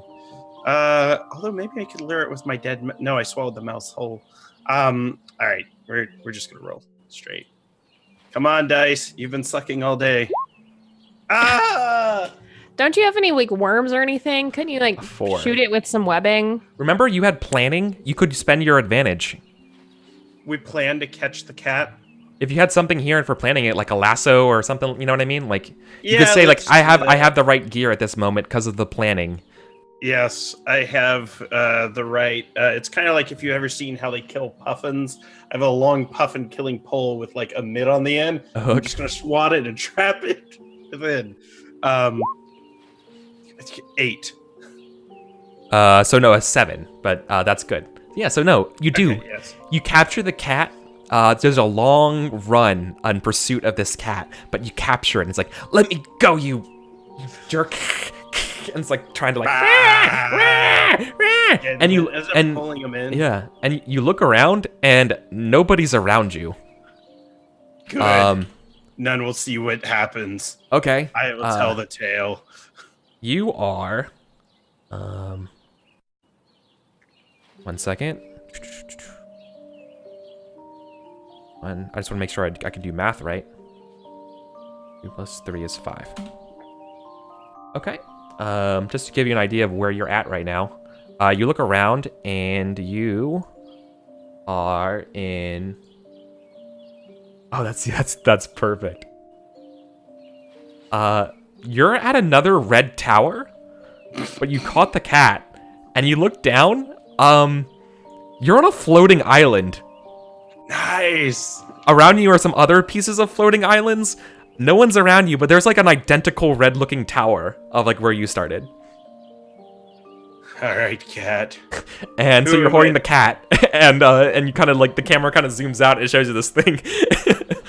Yeah, I love that. That's great, man. Cool. No Tell problems me there. who I am not going to find, cat. and our guest. And cool. We're gonna cut back to the party though. The rest of the group. Did you guys take off like following Llewellyn? Yeah, I think we definitely were going after Llewellyn, but then Llewellyn just kind of tore into the garden, and we lost sight of. Right. Yeah.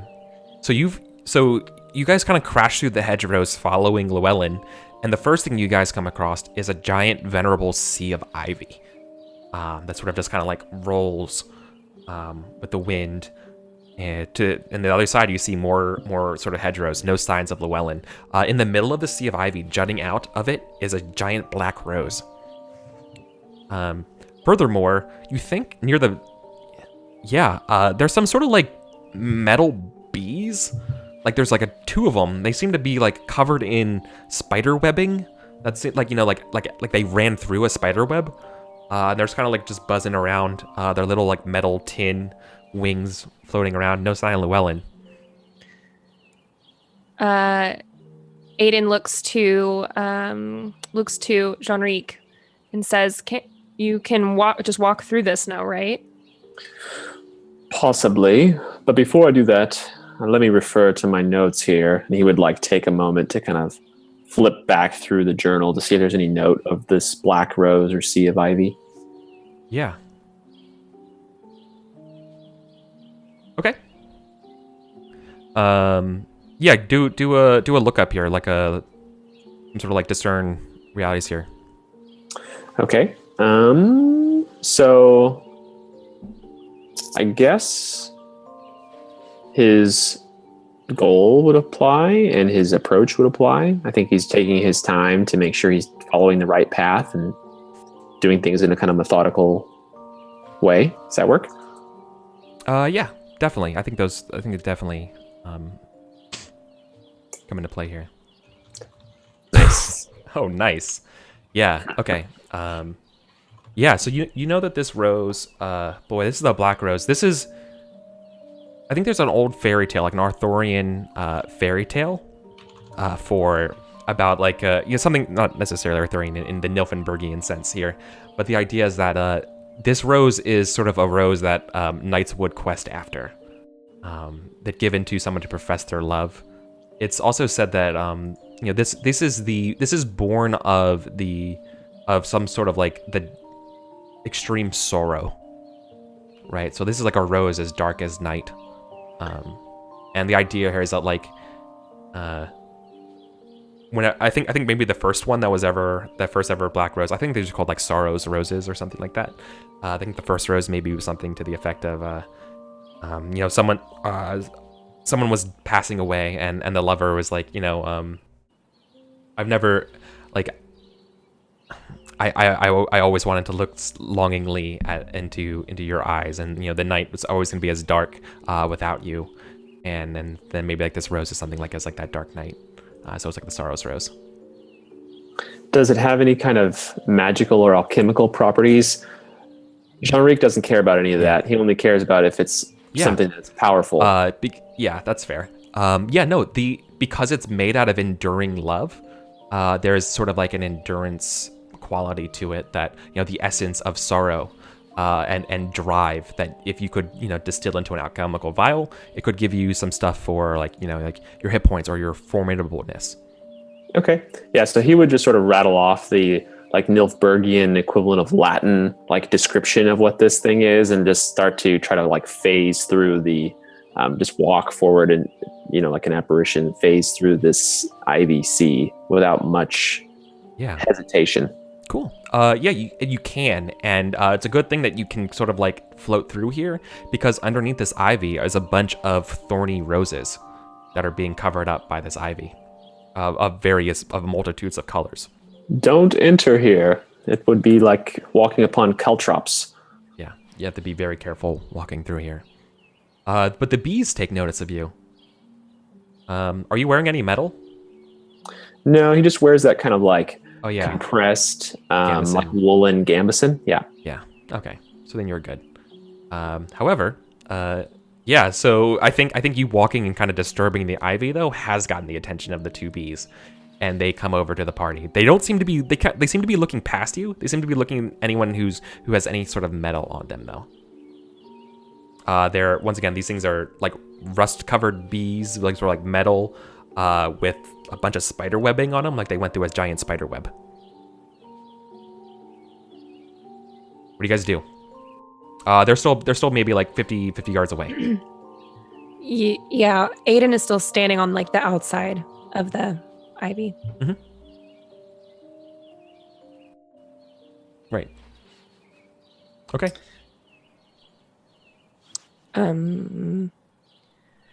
So we can't see Llewellyn anywhere. Can we even like see the floating land? No. Okay, so it's just us and these bees. Yeah, Aiden would start kind of looking. Is there any like end to the ivy? Like, does it look like it could be something that we could go around?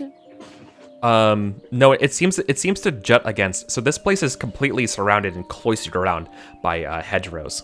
Okay, so yeah, we could technically like go over to the hedges and like see what was beyond them, but yeah. You could also go back and try a different way. Yeah, I think that's kind of what Aiden is thinking. Like maybe they took a wrong turn because obviously Llewellyn isn't here. And would like call out to Jean-Ric, like we should go back toward the tower and see if he went another way. Just one more minute, and he's kind of like trudging through, trying to get to this rose. Very single-minded. The bees ignore you because you don't have any metal on you. And cool. Yeah, no, you're able to go pluck the rose if you want to. But what is everyone else doing? What's Selena doing? I think she's like looking up the hedge. Like it would be nice to just watch what's on the other side before we go back. Okay. And is it possible to climb up there? Not really. There's no place to really climb. It's sort of like just flat, like lake of ivy. Okay. Well, how high is it? It's about I've been describing it's about like 12, 15 feet high. Well, it like changes. Like there's there, different parts that are different, higher and lower. Yeah, cool. I'm just gonna, I think just like going like impatiently back and forth, waiting for Jean-Ric to come back. Like, we don't have so much time. Didn't they say we had to watch the time? I mean, what about the door? It's hard to know how much time has really passed. Like, the sun has definitely moved, but it doesn't feel like it's been that long. The professor would want us to capture this. It has magical properties you wouldn't understand. He gets like a little bit snippety. Yeah. Well, just be quick about it. We're missing one of our party members. I'm sure Llewellyn is fine. It's a cat.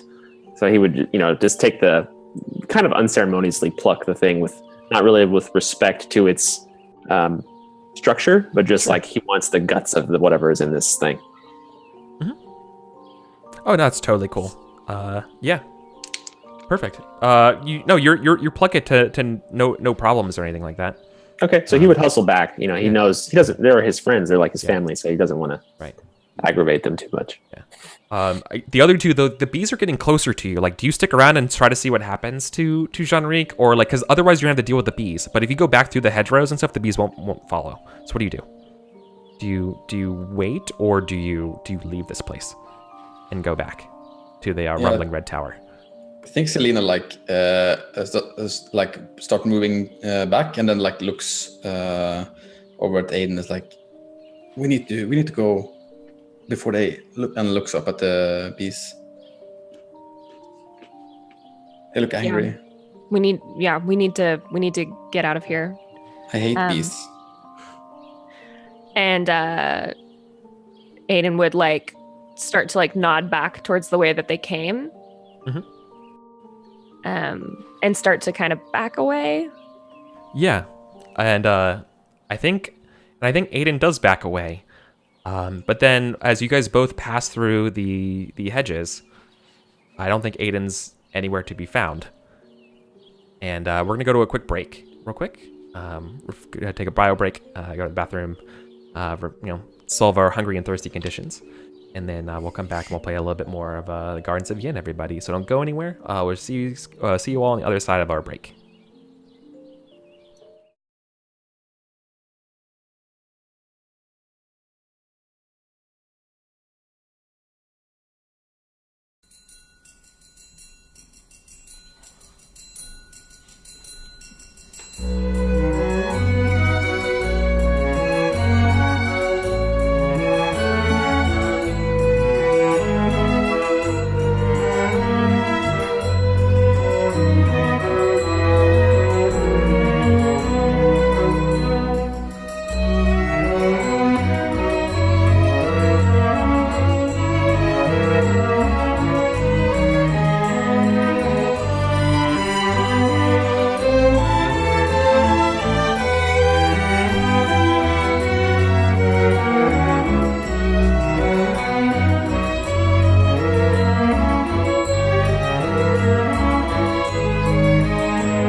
Hello, everybody.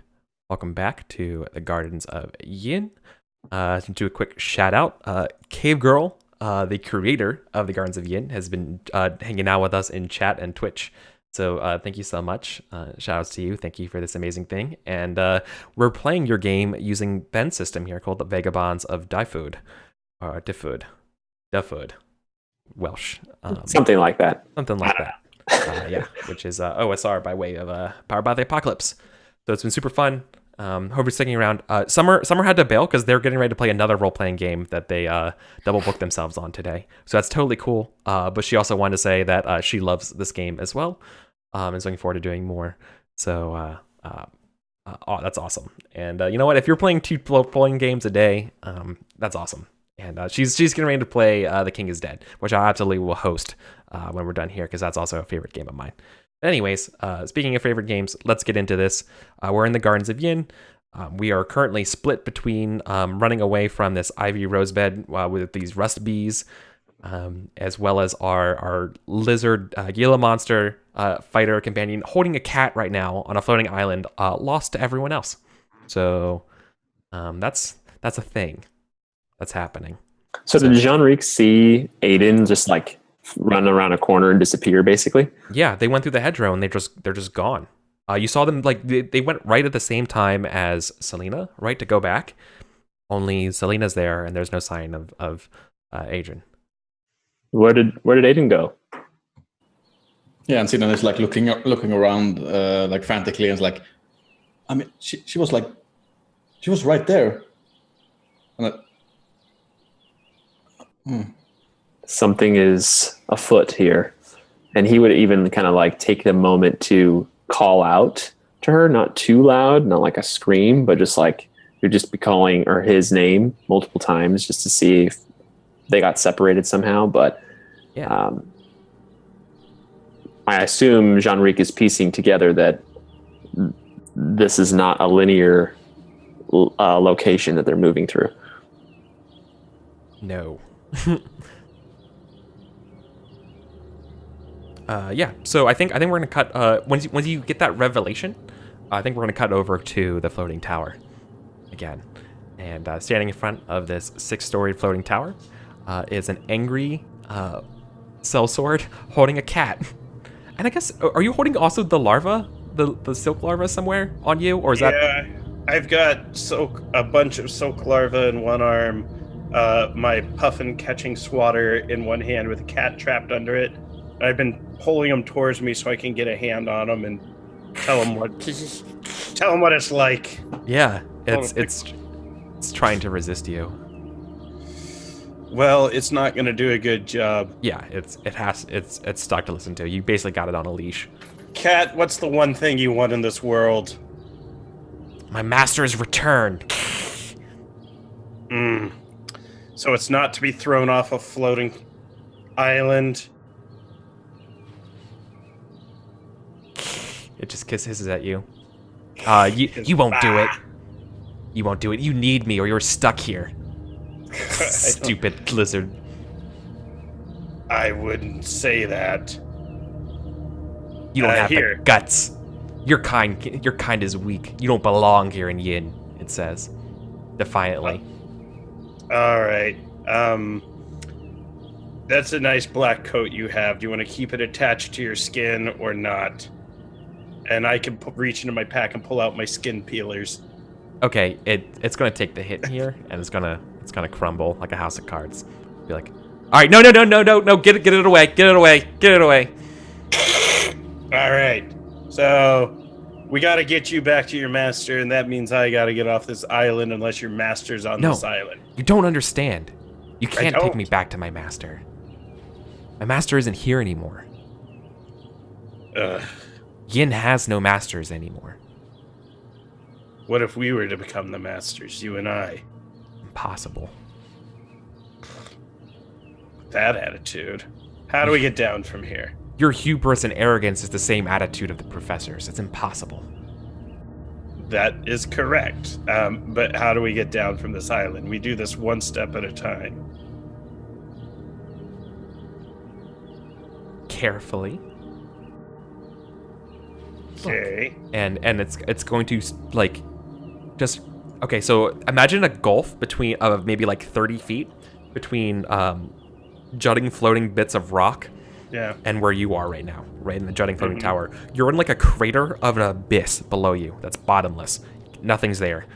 The cat just looks at you and it's like, well, you're gonna have to let me go if I'm gonna do this. Where do I put you when I let you go? I need specific directions. Well, I'm gonna show you how to get to the other island. Yeah, I could throw you about that far. You're not that heavy. It won't work if you throw me. I have to go. You don't know if it's lying to you or not. No, but I'm a simpleton, so I put him down, and just before I let go, I go, remember, I caught you once. I can catch you again. And let go of him. Sure. And it does a little like cat licks its paws like okay. Look. And its tail does a little dangling thing. All you have to do is will it. And it just jumps and it hangs in the air like wusha style like leap to the other island and just lands, licks its paws and says, just like that. Just like that, and I do just like that. Do I land on the other side? I need you to make a you have to do a leap test. This is kind of like also like your convictions are at play here, if you actually believe it or not. This only works if you believe it, right? So like your doubt in yourself will have a problem here, which is kind of why it's a roll. I don't know if I have a doubt of myself. I think when it starts happening, like you get maybe like halfway over the chasm, I think there has to be at least one little doubt in your mind, isn't there? Maybe it's short-lived, and but a roll is required. I'm down with a roll being required. This isn't an insta-kill. How about that, right? I didn't tell you like if you fail at this, you're dead. No. I'm okay, and even if it was insta-kill, I'm old school. I'd have a great story to tell. The cat tricked me into jumping. Bam, 8. Okay. Only one half of my body goes across, and my legs are left behind. And now I have to will them across. No. I think you make it, but just barely. You slam on the edge of the other chasm, and out of your hands goes your favored my poleaxe. Yeah, no, your poleaxe. Oh. You could grab it now, but it would be dangerous, right? I have to grab it. Yeah. Autonomous. Yeah. Oh. Try to grab it. All right, and then this is like 9. I grab the sharp end. You do. You grab it, but yeah. So I think, So I think it would be fair. You take nasty 6 points of the damage. Yeah, I reduced 3 of that. Yeah. Because as you grab it by the blade part, but you don't lose Ptolemus, and you throw it over the edge, and you pull yourself up too. Thank you for showing that to me, Mr. Cat. It puts its body to your leg, like just rubs you. Oh, Looks yes. at you. Says, don't think there's... You're growing on me too, Lizard Man. Llewellyn. My name is Llewellyn. Sure. That's what I said. And it goes back and licks its paws. That's what he said. Yeah, and then there's a kind of a scene of you kind of jumping. And the idea here is you're trying to go back, right? Yeah. Okay, cool. All right, montage scene of you doing some extra jumps as you make your way out of here. And give me a second. I'll tell you where you arrive. You make a last jump over a small little brick wall, and you arrive in a. Okay. Yep. Okay. Cool. A completely perfectly frozen ice rink. In the middle of the ice rink is a working streetlight. It's on in the middle of the day. Waste of electricity. Yeah. You think you might see like someone left a bag here or something, like a duffel bag or like a box or like some sort of like supplies, like near the side of the rink, like like someone like it's their clothes that they use to change in, right? Like it's kind of like a bag for skating. Yeah, I get it. So I'm going to speedily head over to the bag, probably slipping and sliding, scampering. Then I want to tear it open, and if it's edible inside, I'm devouring it. The bag is not edible. Inside. Anything? Whatever There's anything edible, like edible food inside of it. Yes. Right.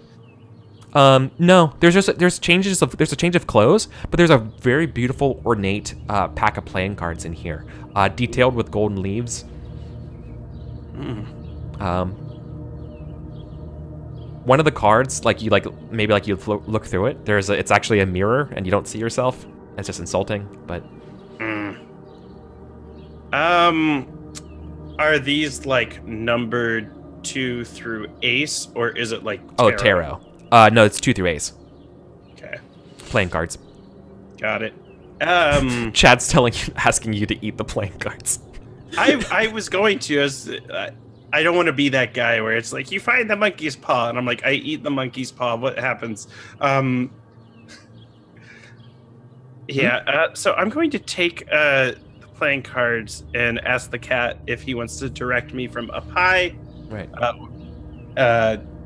And we got to go back and we got to find John Reed. Here's something you kind of realize maybe rummaging around on like one of the cards.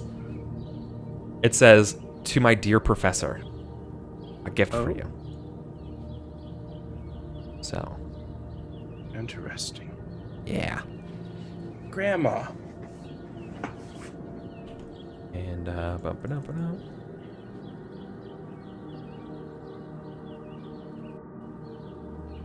Okay. So are you gonna cross the ice rink? I am. Okay, that shouldn't I'm be. calling out, Chandrik, Selena, where are you? Like my 5-year-old son, just Right. Yeah. There's no sound, but then I think while you're doing that, the camera cuts back over to Selena and Chandrik, right? So you two are alone together, in front of this red tower. No sign of the cat. No sign of Aiden. No sign of Llewellyn.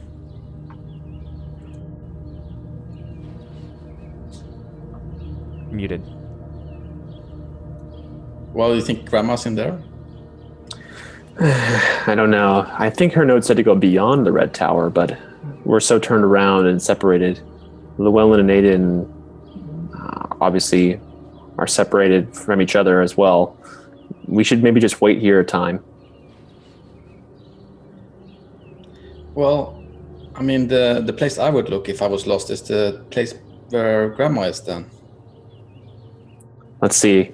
So Jean-Ric would again refer to the journal, just like you had initially said, like go past the tower and go to here and to here. So he's kind of like repacing those steps again. So where is the next? Can you say that sequence again? Yeah. Okay. So the first time it's asked you to go through. So the sequence goes past the rumbling red tower. And it says, find the ice mausoleum. Past the ice mausoleum, there's a floating fire pit. And then it says, take a right, not a left, at the fire pit. It says, you'll find me among the gears, is what it says. So Jean-Ric will read that out again to Selena. Well, there's no use lingering here then. No. Beyond to the ice mausoleum, isn't it? So you guys are at the tower, right? Yeah, we're just hanging out at the rumbling red tower. Right. As you guys are hanging out there, you remember the winds like finally reached their apex because they've been kind of building up for a while. They like are buffeting you almost off your feet. Like you need to take shelter in the tower, unless you like want to try to like withstand them and move forward. But like you're getting like hit with like plants and stuff like that. Well, I guess maybe not Genry because they can kind of go through. But like, there's like basically just like a huge gust of maybe what is it like maybe like 50-kilometer winds or so. So Jean-Ric would kind of shout over the wind. Fast. It's fast in my head. That's what matters. So yeah, Jean-Ric would sort of shout over the wind, like, "Let's get inside the tower till this storm passes." And just kind of like crouch and run towards the doorway again. Yeah, Selena's probably like already struggling because she's quite small. So like trying to like leans forward and like tries to walk into the tower. Okay. What are you holding, Selena? What are you holding in your hands at this moment? I think while I was talking about my grandmother, I like clutched like a necklace that has like a pendant. I think it's of a key. So that's what I'm holding. Okay. Yeah, that it just blows. It flutters in the wind, but you keep it in your hands. Yeah, but you have to make it to the tower until like these winds die down.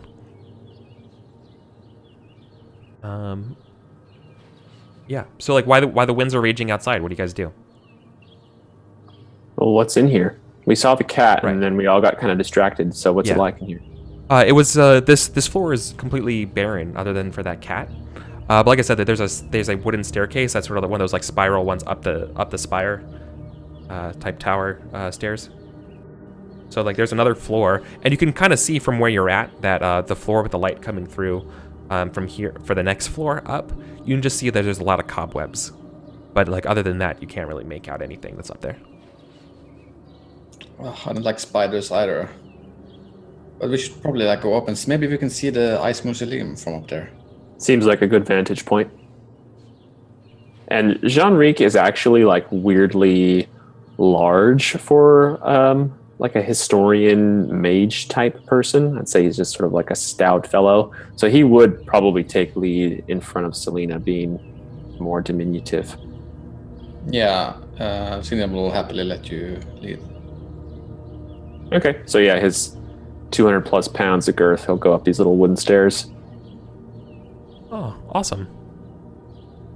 Yeah, okay. No, you go up the stairs. You hear the howlings of the winds buffeting the tower, but you're okay. It's kind of blowing around the cobwebs the next step.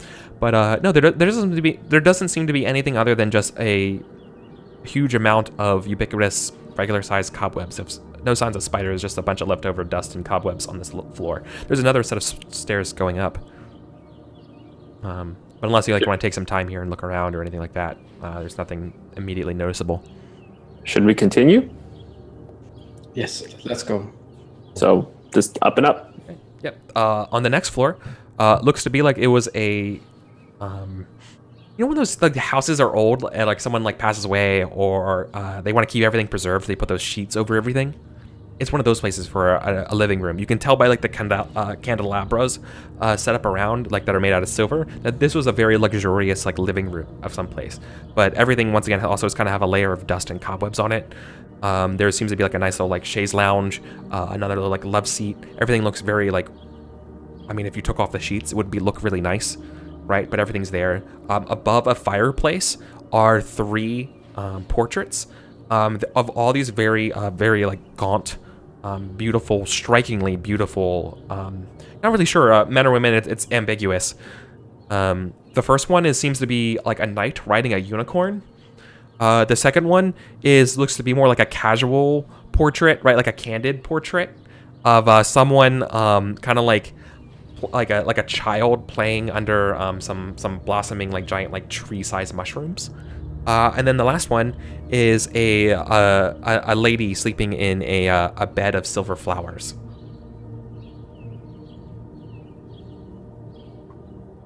Do you recognize these, Selena?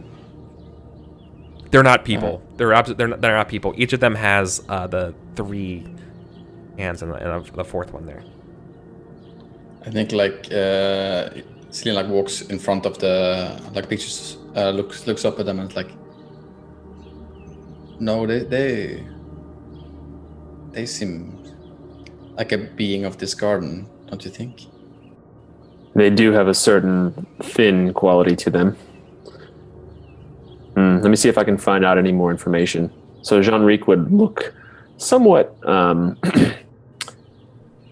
almost borderline disrespectfully, he would just sort of like knock stuff over and pull sheets aside, and he's looking for like a desk or a bookcase of some kind. Mm-hmm. Okay. Yeah, there's a writing desk in here. Aha! And he would, clear it off and try to open any drawers and look for any sort of written material. Okay. Yeah, totally. You open a drawer and you get pricked by something that was obviously trapped. Your head goes hazy. Can you please make Amy some sort of like resiliency test here? So he just kind of curses as he looks at his pricked hand and feels woozy. Mm-hmm. I think that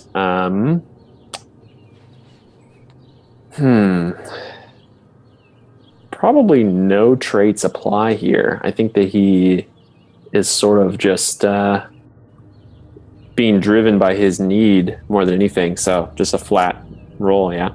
Okay. 10. Got lucky. Ooh, yeah, you are lucky. Okay.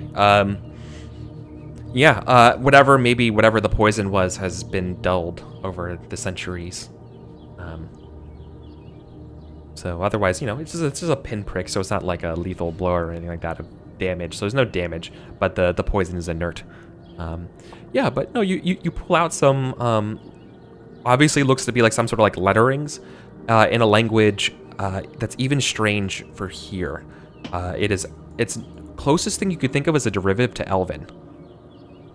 But maybe while you're looking at that and those rewards, we're going to cut back over to Llewellyn and the cat. I think what we're going to do is we're going to abbreviate you coming back to the party using the travel rules of Vagabonds for you to get back to us. Okay? So, I think, so we're going to use you as the focus here. And I'm going to give you the option here. You know what, I'm not. I'm going to force it on you. You're going to be the scout role here as you try to traverse your way back to the group. And the cat will help you here, so you're getting a +1 from the cat. Okay. And so the idea here is you're traversing through. Oh, okay. You get a 10. Everything goes as planned. So I think I was going to describe that there's definitely like more of these. Okay, you pass one place that's completely inverted, and you have to like hang upside down and like dangle all these plants to the other side and stuff like that. But you're totally fine. But the thing that kind of gets you though is that as soon as you make it back, the cat, like you see the cat like get ready to jump through the hedgerow kind of moments in front of you, and as it parts, you just hear the sounds of like a hurricane going by, and the cat looks back to you and being like, oh.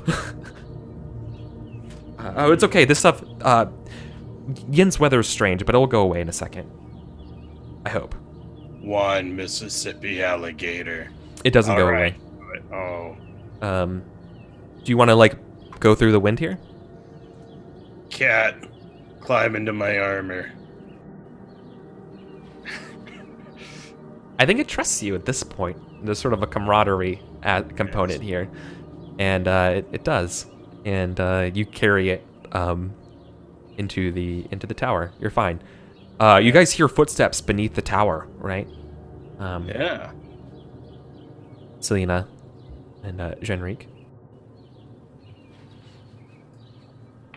Oh, what was that? Yeah. Are you being stealthy here, Llewellyn? That's kind of impossible for me. Yeah. But, I'm not attempting to hide noises. I'm breathing heavily, and I'm talking to the cat.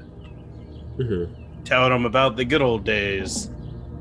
Yeah. So speaking of cool discoveries, it sounds like the Llewellyn's back on the floors below you two. What do you do? I think actually Selena runs all the way down and like, Llewellyn, you're okay. I got the cat, but it's cool. It's my friend now.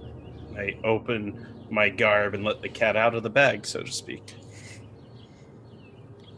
Oh, kitty. Jean-Ric would have just shouted down, like, be careful, as he ran down the stairs. He thinks that everything here is an illusion and that he's by himself right now. These are just figments of his imagination.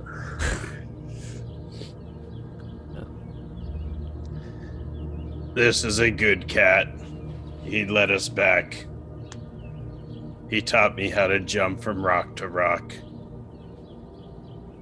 I think I love him. Yeah, and I think Selena goes on one knee and oh, you're a good cat. And strokes its head if it allows her to do that. Yin has no master, guys. We've got to become the master, but that's impossible, and the cat has proved it to be true. Jean-Ric would walk downstairs holding the papers, sort of absentmindedly, shuffling through them. Oh, you shouldn't. The cat looks at you and is like, oh, you shouldn't read those. Those are private. They belong to the owners of this place. The Shays. Oh. Pardon my intrusion and interruption, Cat. I found a gift for the professor, and I hand the cards over to Jean-Ric. Here, see if you make any sense of these. So he would just sort of trade with you and hand some to Selena as well, and take the cards. Yeah. All right, I hold it up to the whatever sorcerers try to peer through it. These were cards made from my long dead master. Apparently, yeah. Wow. These went out of style half a century ago.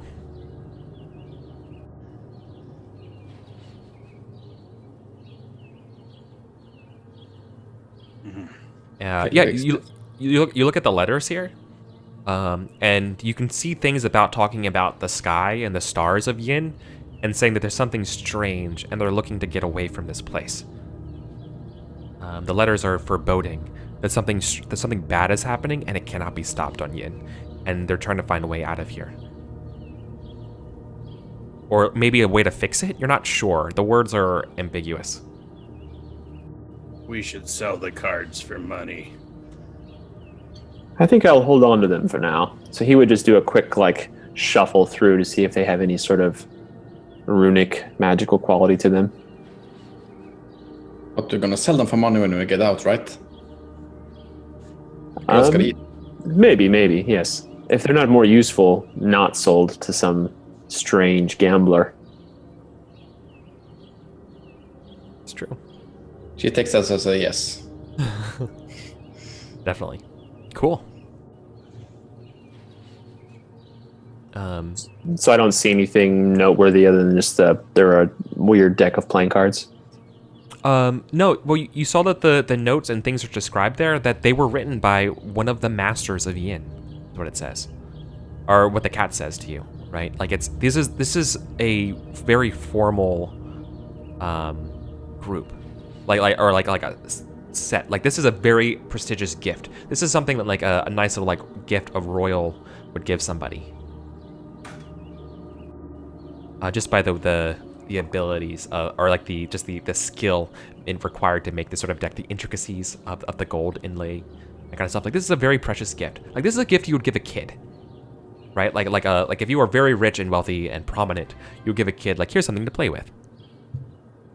So Jean-Ric would just kind of pocket them and then kneel down next to Selena and the cat and say, Feline, are you aware of where our professor went, who we call Grandma?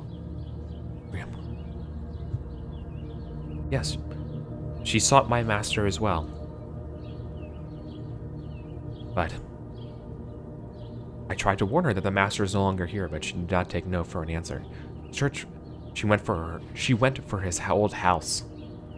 Which the cat looks there and licks its paws and says, even I don't dare go there. So he would look at the other two. Should we wait for Aiden or press on to this forbidden place? The cat goes, Eel Pie. My master's name is Eel Pie. Eel Pie. Prince of Songbirds. Just gonna call him Prince then. Can I roll? Oh, sorry, go ahead. What's your name, Kitty? Eel Pie did not give me a name other than Cat. Your name is Kitty now. Kitty the cat. I'm far older than you think. I'm way past being a kitty. You look good for your age. Yeah, the black cat smiles. Puts its head... You're still holding the cat, right? Like, this whole time it's talking to you. You're just, like, holding its arm. It's just sitting there like a loaf. It just does that thing and just looks at you and it's like, okay, that's nice. I approve. Does Jean-Ric recall anything about this eel pie, the lord of, or prince of songbirds? Yeah, I think carrying on, you made a couple, like, lore rolls already about Yin. And so this would just kind of be, like, honoring those rolls here, so you don't have to roll again. Yeah, so you know that eel pie is sort of something almost like an Oberon-esque figure. Eel pie likes to play he's kind of like an imaginary friend of a lot of kids here and there. You hear stories that eel pie gives people gifts and things like that. But also there's sort of like a darker side to eel pie that like eel pie wants to like steals children with gifts and cooks them in cakes and feeds them to their cats, kind of thing. But like, there's like a million different variations to the stories of the princes of songbirds and how they're sweet, and like be aware of songbirds, don't try to capture them or eel pie will come after you, kind of thing, right? So he would keep that mostly to himself for now and just kind of be aware of it, since this Prince of Songbirds person seems very confusing and interesting. I say we go look for him and Grandma. Yeah. Take us there, Mr. Kitty the Cat. Are you? And it looks at you and it's like, are you together? Like, are you all sure about that? Yes, we need to find Grandma. Okay. Cool. Then we're gonna undertake another perilous journey here, real quick, to like speed along through some of the layers. To give you an idea, you guys are gonna pass. Like, so you pass the. Wait, are you going down the floating tower route? Or are you going past the ivy rosebed to see what else is there, or are you going a different way? There's a sort of weird logic to this place where if you go back to where you came, you could go somewhere new again. But it only reveals itself if you go back. I think Jean-Ric's aim is to just follow the cat. I don't know if anybody else has a better idea, but he's kind of just like compelling the cat to take us whatever the most expedient route is. Cat, take us there the way that we came before. Lead us back through the rosebed. Yes, Kitty. Do it. Okay. Please. Yeah. Okay. So it takes you past the frozen mausoleum. You guys seem to be traveling for a while now. My question for you all is that, just to expedite this, is you guys have been traveling for a while now. It looks like it's the middle of the afternoon, but for the idea here, it's kind of like midnight, right? Your time. What do you guys press forward through the night, or do you try to stop and rest? Oh, I go to sleep immediately. So you guys take your afternoon naps? Yes, we have to. We need our strength and our wits about us. Okay. No, I can be persuaded not to. You guys Right. have the mental edge over Llewellyn. Jean-Ric's hesitant, but he agrees, and he takes heed to the be cautious of time here, so he doesn't want to kind of get sunk into that vortex. Okay. Cool. So you guys are. So then you're gonna just kind of rest here. As you guys are nodding off to sleep, the cat also kind of wants to take a nap here too. But there's this occasional annoying, like, cry, in the distance, like something is like, and then you hear it's kind of like wrangling against metal, like it's in a cage, right? And it's like, anyone, hello.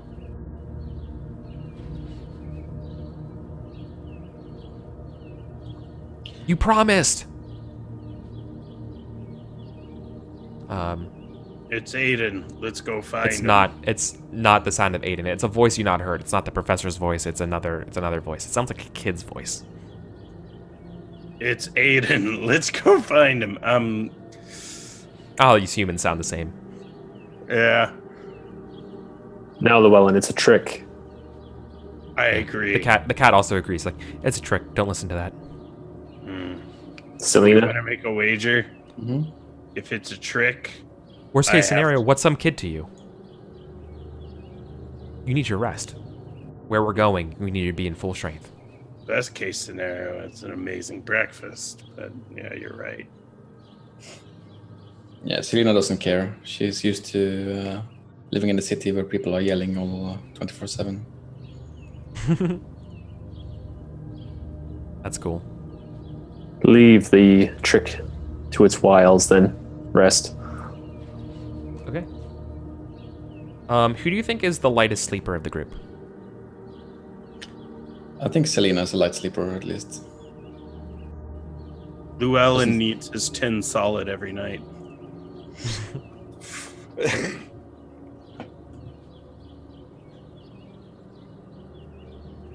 Okay.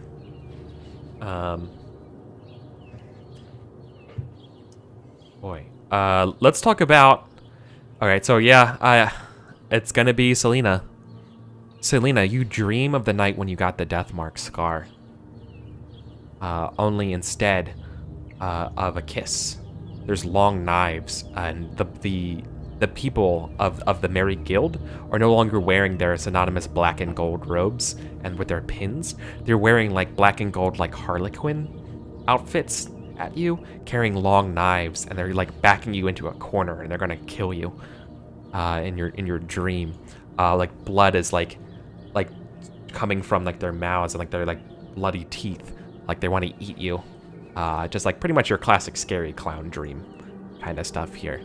I need you to resist sort of like this mental nightmare from being in Yin. You need to fight this dream. Yeah. I don't actually think I have any traits that are applicable here, so I'm just gonna roll straight Okay. to this. Okay. Sure. So I think what happens here is that you fight it off, right? You fight it up, but you wake up, and there's no way in hell you're going back to sleep, right? So you fight the dream, but you're gonna take an injury tag of being like exhausted, right? Of like not being able to go back to sleep, like frayed. I like the word frayed, right? Like you just had a terrible nightmare, and it's hard to think about anything else, and you're so tired, but like you don't dare close your eyes again. So you have an injury tag. Yeah. Like I think waking up, Selena like looks at the both of them sleeping, and like goes over to the cat, like strokes it until they wake up. You should be asleep, stranger. You need your rest. I can't. They What do you came mean at you me with knives and took my lips away. I can't sleep. I assume the cat's sleeping on my chest, and if they're talking over me, I'm going to sit up. Yeah, might be. Yeah. Right. Lights out, Selena. Hard rule. Back down. Yeah, I continue stroking the cats. The cat's gonna look at you and kind of like do like it's gonna put its head to your hand, but rather than just doing like the I care about you, I'm a cat thing, it's also gonna sniff your hand, is looking for signs of something, and says, "This is not the thorns, but something else," cryptically. Yeah, I think like she takes her hand. It's hiding something from you, and apparently this is related to something about thorns. Yeah, I think she takes like her hand back and like looks at the cat and then like goes to sit somewhere else. Yeah. Rest as it like does a little like circle on Llewellyn's chest to go back to sleep again. I love it. Yeah. Cool. The rest of the night goes by uneventfully. Thanks for being my guinea pig, light sleeper. Cool. So you guys wake up, and we're gonna carry on and go forward. I need somebody to do a another sort of like navigation roll here to punch through as we sort of have the montage of you guys going through all these different zones, getting chased by flesh-eating peacocks, run into by a swarm of those metal bees.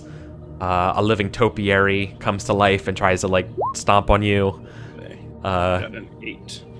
Yeah. Right. Getting stuck in a weird chess game until so you guys finally push through. Okay, so with an 8. Cool. So I think with an 8.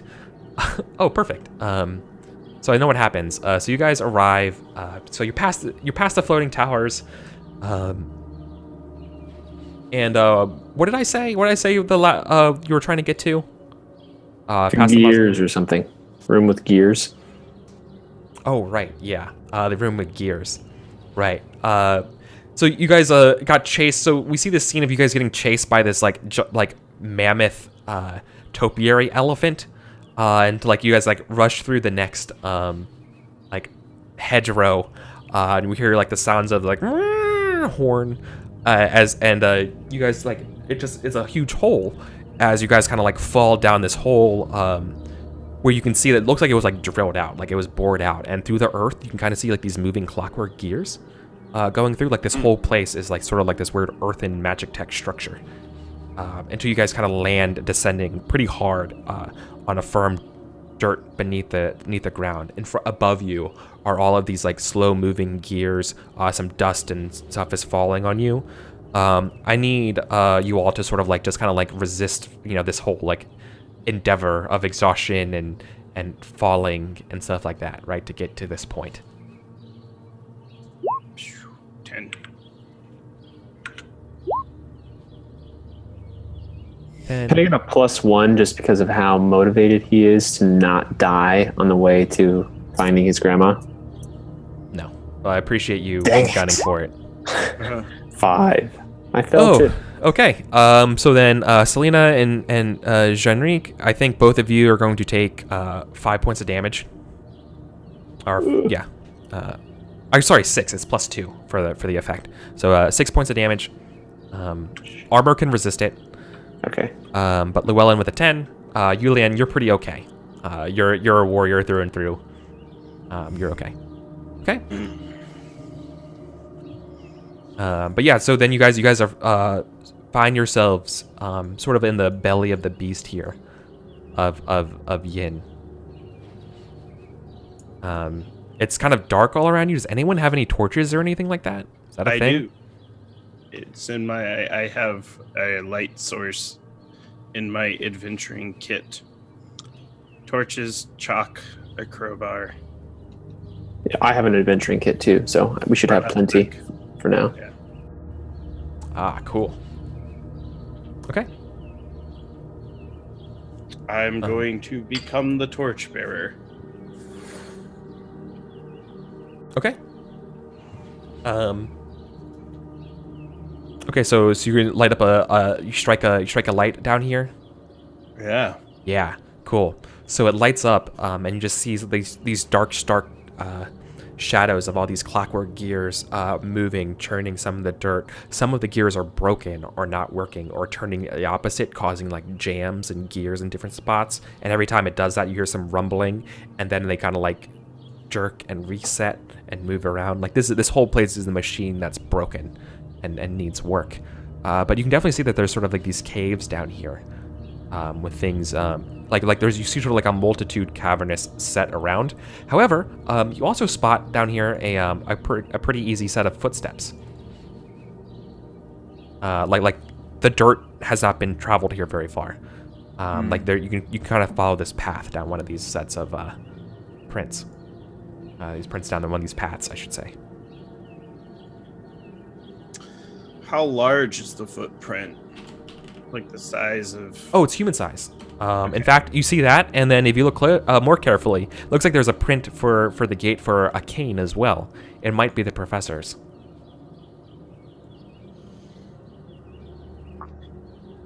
Well, almost like a bloodhound, I start following them. I am very tunnel visioned. This looks familiar. Selena, you might want to hide for this. And I would like, Jean-Ric would actually kind of like back away slightly from Llewellyn in the lead. So I would just be like right on the periphery of his torchlight. Yeah. Cool. But then you see, oh, that would be so cool.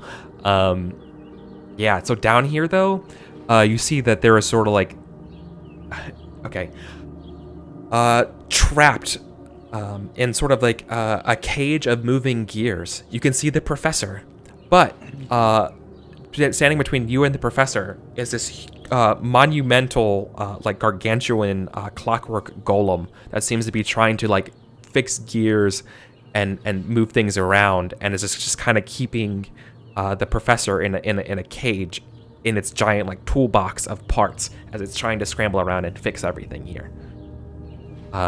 What do you do? Think of this thing as probably like it's colossal size, right? Like it's literally like something like out of Shadow of the Colossus of this huge chamber. Yeah. Your light cannot reach the roof of where it's working on, right? But you just see like springs of like brass and copper springs and like gears and bolts like kind of like fall around as it picks up and uses its hands and like a hammer to like fix this place that's falling down around it.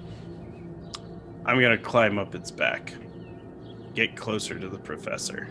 I'll try to distract and talk to it.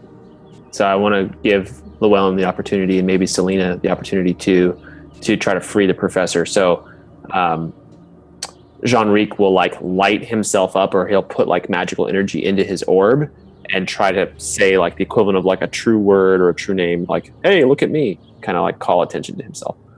Ooh, yeah. Okay. Make a roll here. I'll give you +1 because I think maybe the true name was included in the letter. Like that would kind of make sense. Ooh, an 8. Okay. You succeed at a cost. Oh yeah, got it. It doesn't happen to you though. It stops what it's working on, and all of a sudden there's a huge gear that's going to fall down all on Selena. Like it stops and looks at you and just immediately stops what it's doing on, and just this huge part of it just starts trying to collapse. Selena, what do you do? Jump away. Okay. You got to go fast because it's huge and it's falling fast. Make a roll. Yeah. I think my scoundrelness is applicable here. I'm quick on my feet. Okay. Oh, definitely. Should absolutely apply here. That doesn't help, though. No, it doesn't. Okay. You're going to take. You're going to take 5 points of damage. As you get out of the way, but the blast like pushes you and knocks you against the wall. As this huge, colossal bronze gear falls to the ground, creates a huge shockwave boom across this place. But otherwise, yeah, you're okay. You're a little disoriented, but well, my armor applied, right? Because if not, I am down at 0. Yeah, your armor applies. Cool. But then, the golem, you have its attention. I want to see what Llewellyn tries to do. You know, Jean-Ric doesn't really have an agenda other than distract until Llewellyn can free the professor, basically. Yeah, essentially, I'm going to try to scale the Colossus. I'm going to try to lasso the cage that the professor's caught in, and we either scale that rope and spring her, or we try to pulley her down. We'll try. Right. So what's happening now is the golem, it pays attention to you, Jean-Ric, and it looks like it's getting ready to go down and grab you and put you away, being missing part. And then Llewellyn, you jump on it, and you're gonna try to just jump on its back, climb it up to it, and then jump to try to free the professor. Is that the plan? Well, I'd like to use my rope to try to lasso. Can you describe how the professor is bound? Is it like a barred cage? Yeah, it's like a barred bird cage looking thing inside a toolbox full of hammers and spare nails and gears and springs, sprockets. Yeah, I'm essentially trying to hitch a rope to it. So if I feel I'm in jumping distance and I feel in my head, based off of the cat training, I can will myself over there. Whether those rules apply here or not, I feel I can will myself over there. Yeah, it's an action movie. Yeah. Yeah. Right. So can I tell me how you'd like me to roll this? 2d6 plus 1? Or well, what's everything that applies? Well, really only my belief in myself. I don't think me being a great swordsman and a soldier who likes to kill first is necessarily applicable. Although, as far as like climbing up, my beast skin would help that, not necessarily as no, I think that would definitely apply. But not with the jump to get over. So let's try. This seems fair. I failed. Okay. Down I go. Yeah, you try to jump there. But you fall. You hit the ground pretty hard. You take 4 points of damage. Armor reduce. Yeah, armor reduces it. I love this. This reminds me kind of like playing a fantasy trip module back in the day. I love it. But I think we're gonna end on a cliffhanger then of what happens because we got to wrap up today. Cliff splatter. Yeah. So, or more like a clockwork guardian hanger, I guess. So, thank you everybody. That was our first foray in the Gardens of Yin, as well as our first foray into Vagabonds of Dyfed. Sorry everybody. I know. We want to continue. We all want to continue too, but. As adults, we do have lives and plans and things like that. I wish we could play all the time. Dang it. I know. I really enjoy this game. Just like any sort of like World of Dungeons, PBTA, a lot of it is like, this is just how I think anyways. So this works out really well. And then letting people, rather than just have like, well, I'm just gonna use my strength. I strength my thing or whatever. Like, I like the traits and flexibility. So I enjoyed that stuff around a lot and letting you guys kind of negotiate what's going on here.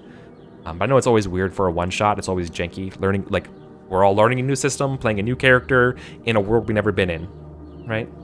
It's kind of difficult to do in a one-shot and make it fun and entertaining, but I thought we did it extremely well. So let's do some outros and give us our thoughts and stuff like that. Let's start with the designer of this game, Ben. Yeah, thanks so much for having me on. Great time. I really recommend this supplement or this adventure. So it's super interesting and right up my alley. So no, it was great. You did a good job GMing it as well too, Eric. So I appreciate that. Thank you.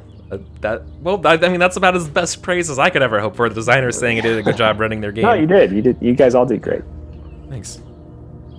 Yeah. The designer. So yeah, Ben designed. This is Vagabonds of Dyfed. I'm gonna link this stuff in Twitch here. But also Cave Girl here in Twitch is also the designer of Gardens of Yin. So shout out to both of them for doing this for me. Like, you know, I mean, not for me personally. They didn't design this for me personally, but this is a good combination of things. And Wait, I didn't? I thought. Sorry. Oh. Well then, where's my royalty checks? I know, right? Give me that sweet indie role playing game money. Yeah, you could be a $12 heir. Yeah. Ooh, nice. Awesome. Well, thank you, Ben. I'm glad having you. And Jean-Ric was super cool. The other thing, your other thing we didn't show up though, is that you can no longer eat plant matter either. You're carnivorous. You have to eat blood. Oh, or have like blooded things.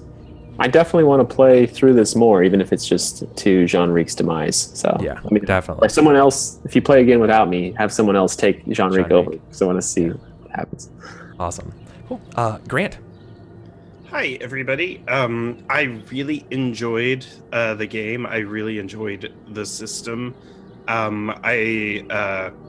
Anytime Eric goes, I'm going to pull out one of these adventures, because I played with Eric a bit. Now I'm like, all right, it's time to get a little strange.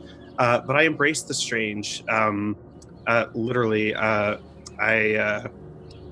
am a big fan of surreal fantasy where magic is magical. I really liked playing the character and pulling him together almost out of thin air. And, of course, a pre-gen. I would definitely play again. I will most likely use this rule set for anytime I'm not being paid money to run D&D, and explore it a bit more. I think there's a lot of people who would really feel empowered by the system, as well as I think it would help a lot of newer role players embrace creativity through play, which I think is one of the most important things. It's very flattering of you to say. That's what I was going for, so I appreciate that. Touches me. Good deal. Cool. And last but certainly not least, Mikael? Yeah, I'm Mikael. Also, you can maybe find me on the internet. I also do weird role-playing games. I don't stream them yet, though. But you can find some WODs on my YouTube and stuff, or even things that are not on Eric's channel. That's how weird it is. Wow. Okay, that is weird then. Yeah, I've been doing like queer-themed games this month. Well, I did like Damn the Man. I'm going to do Dream Askew later. That belongs on my channel. I just have not played that yet, but that's good. Yeah. I'm glad. How are you playing the new version? Do you have the new version of it, or is it? Yes. Yeah. Well, it's a preview. Yeah, the preview. Sorry, that's because it's kickstarted right now. But yeah, okay, cool. And I also really enjoy this game. I think definitely I'm going to get the physical copy, and I think it looks nice, and Beautiful. This adventure, wow, it's just so up my alley, like the surreal kind of. Oh man, I really loved it. Yeah, I'm gonna definitely run this. I want to see this finish. Yeah, I mean the whole design of this place is supposed to be very like random, spontaneously generated and stuff like that. So obviously for a one shot, I wanted to do a little bit prep. So I kind of ran against the spirit of it in a lot of ways. But like this thing's only like $4 on drive-thru, which I think is insane. This should be 5 times it because the amount of content you can get out of these tables and everything like that. It's amazing. So seriously, thank you, Cave Girl. I forgot your actual name. I'm really sorry. I had it at one point, but you're absolutely amazing. Your blog's really cool too. So just shout out to you for all the amazing stuff that you do for role playing games. And Michael, thank you. Yeah, I'm definitely getting it. Look, like you have huge, like a lot of high praise for this stuff. So that's super great. Between Ben and Ben, I'm super glad you made this game and kickstarted it and everything like that, because this is absolutely my speed. I learned a lot from this game. I like this game a lot, and I like its style because I always was a big fan of World of Dungeons, but I've always felt it needed just a little bit more. And this is definitely like the direction it needs to go. I like it. I like this a lot. Awesome, thanks. Yeah, and I wish Summer could have been around, so because I'm sure Summer would have loved this as well. But we'll just follow her at Just a Summer Job, or follow her on Twitch at off_the_table, because she also does a bunch of cool old weird games over there as well. And I'm sure she super loves this as well. So yeah, that will do it for us today. Thank you so much, Emmy. Thank you so much, Grant. Yeah, it's Emmy. Yes, because as we were wrapping up, I was like, I'm buying a copy of this, and yes. Yeah, it's amazing. So anyways, yeah, and I'm Eric. I'm EricVulgaris on everything like that. I do a lot of streams of a lot of random games as well. This was my special one shot today for Sundays. If you like what I do, consider giving me a follow here on Twitch. I'm going to export this to YouTube as well. So if you want to subscribe to me on YouTube, that'd be great. And if you're feeling particularly thankful for everything like that, I also have a Patreon. And you can support me there or subscribe to me on Twitch every Sunday. So this evening, I'm going to be sending out my weekly stand-up, which is here's my week of review of games I've played, games I'm looking forward to doing, things I've backed, things I'm doing next week, longer-term plans, as well as any obstacles in my way about like doing different things and helping me kind of shape my content. I love hearing back from everybody like that. And I also have a Discord if you're interested in organizing some games, talking about games, communities, life, and stuff like that. And I make sure that it's a safe place for everybody, not just like a cool place or a chill place, but actually like I try to make it, community is important to me, and I want people to feel there. So I have a code of contact and everything like that as well. So if that's something you're interested, check it out. Anyways, let's do it for us today. I know I talked on rambling forever, so I'm just gonna leave up the thank you to all my patrons page as we get ready to then go ahead and host Summer's The King is Dead stuff. So thank you all so much. Thank you, chat. Thank you for my new subscribers today as well, and resubscribers. I saw you. I Appreciate you. You guys are great. Matthias, Kelsa, thank you. All the new followers who came to my channel today, thank you. So we're out of here. Take care. Bye. Thanks. Bye.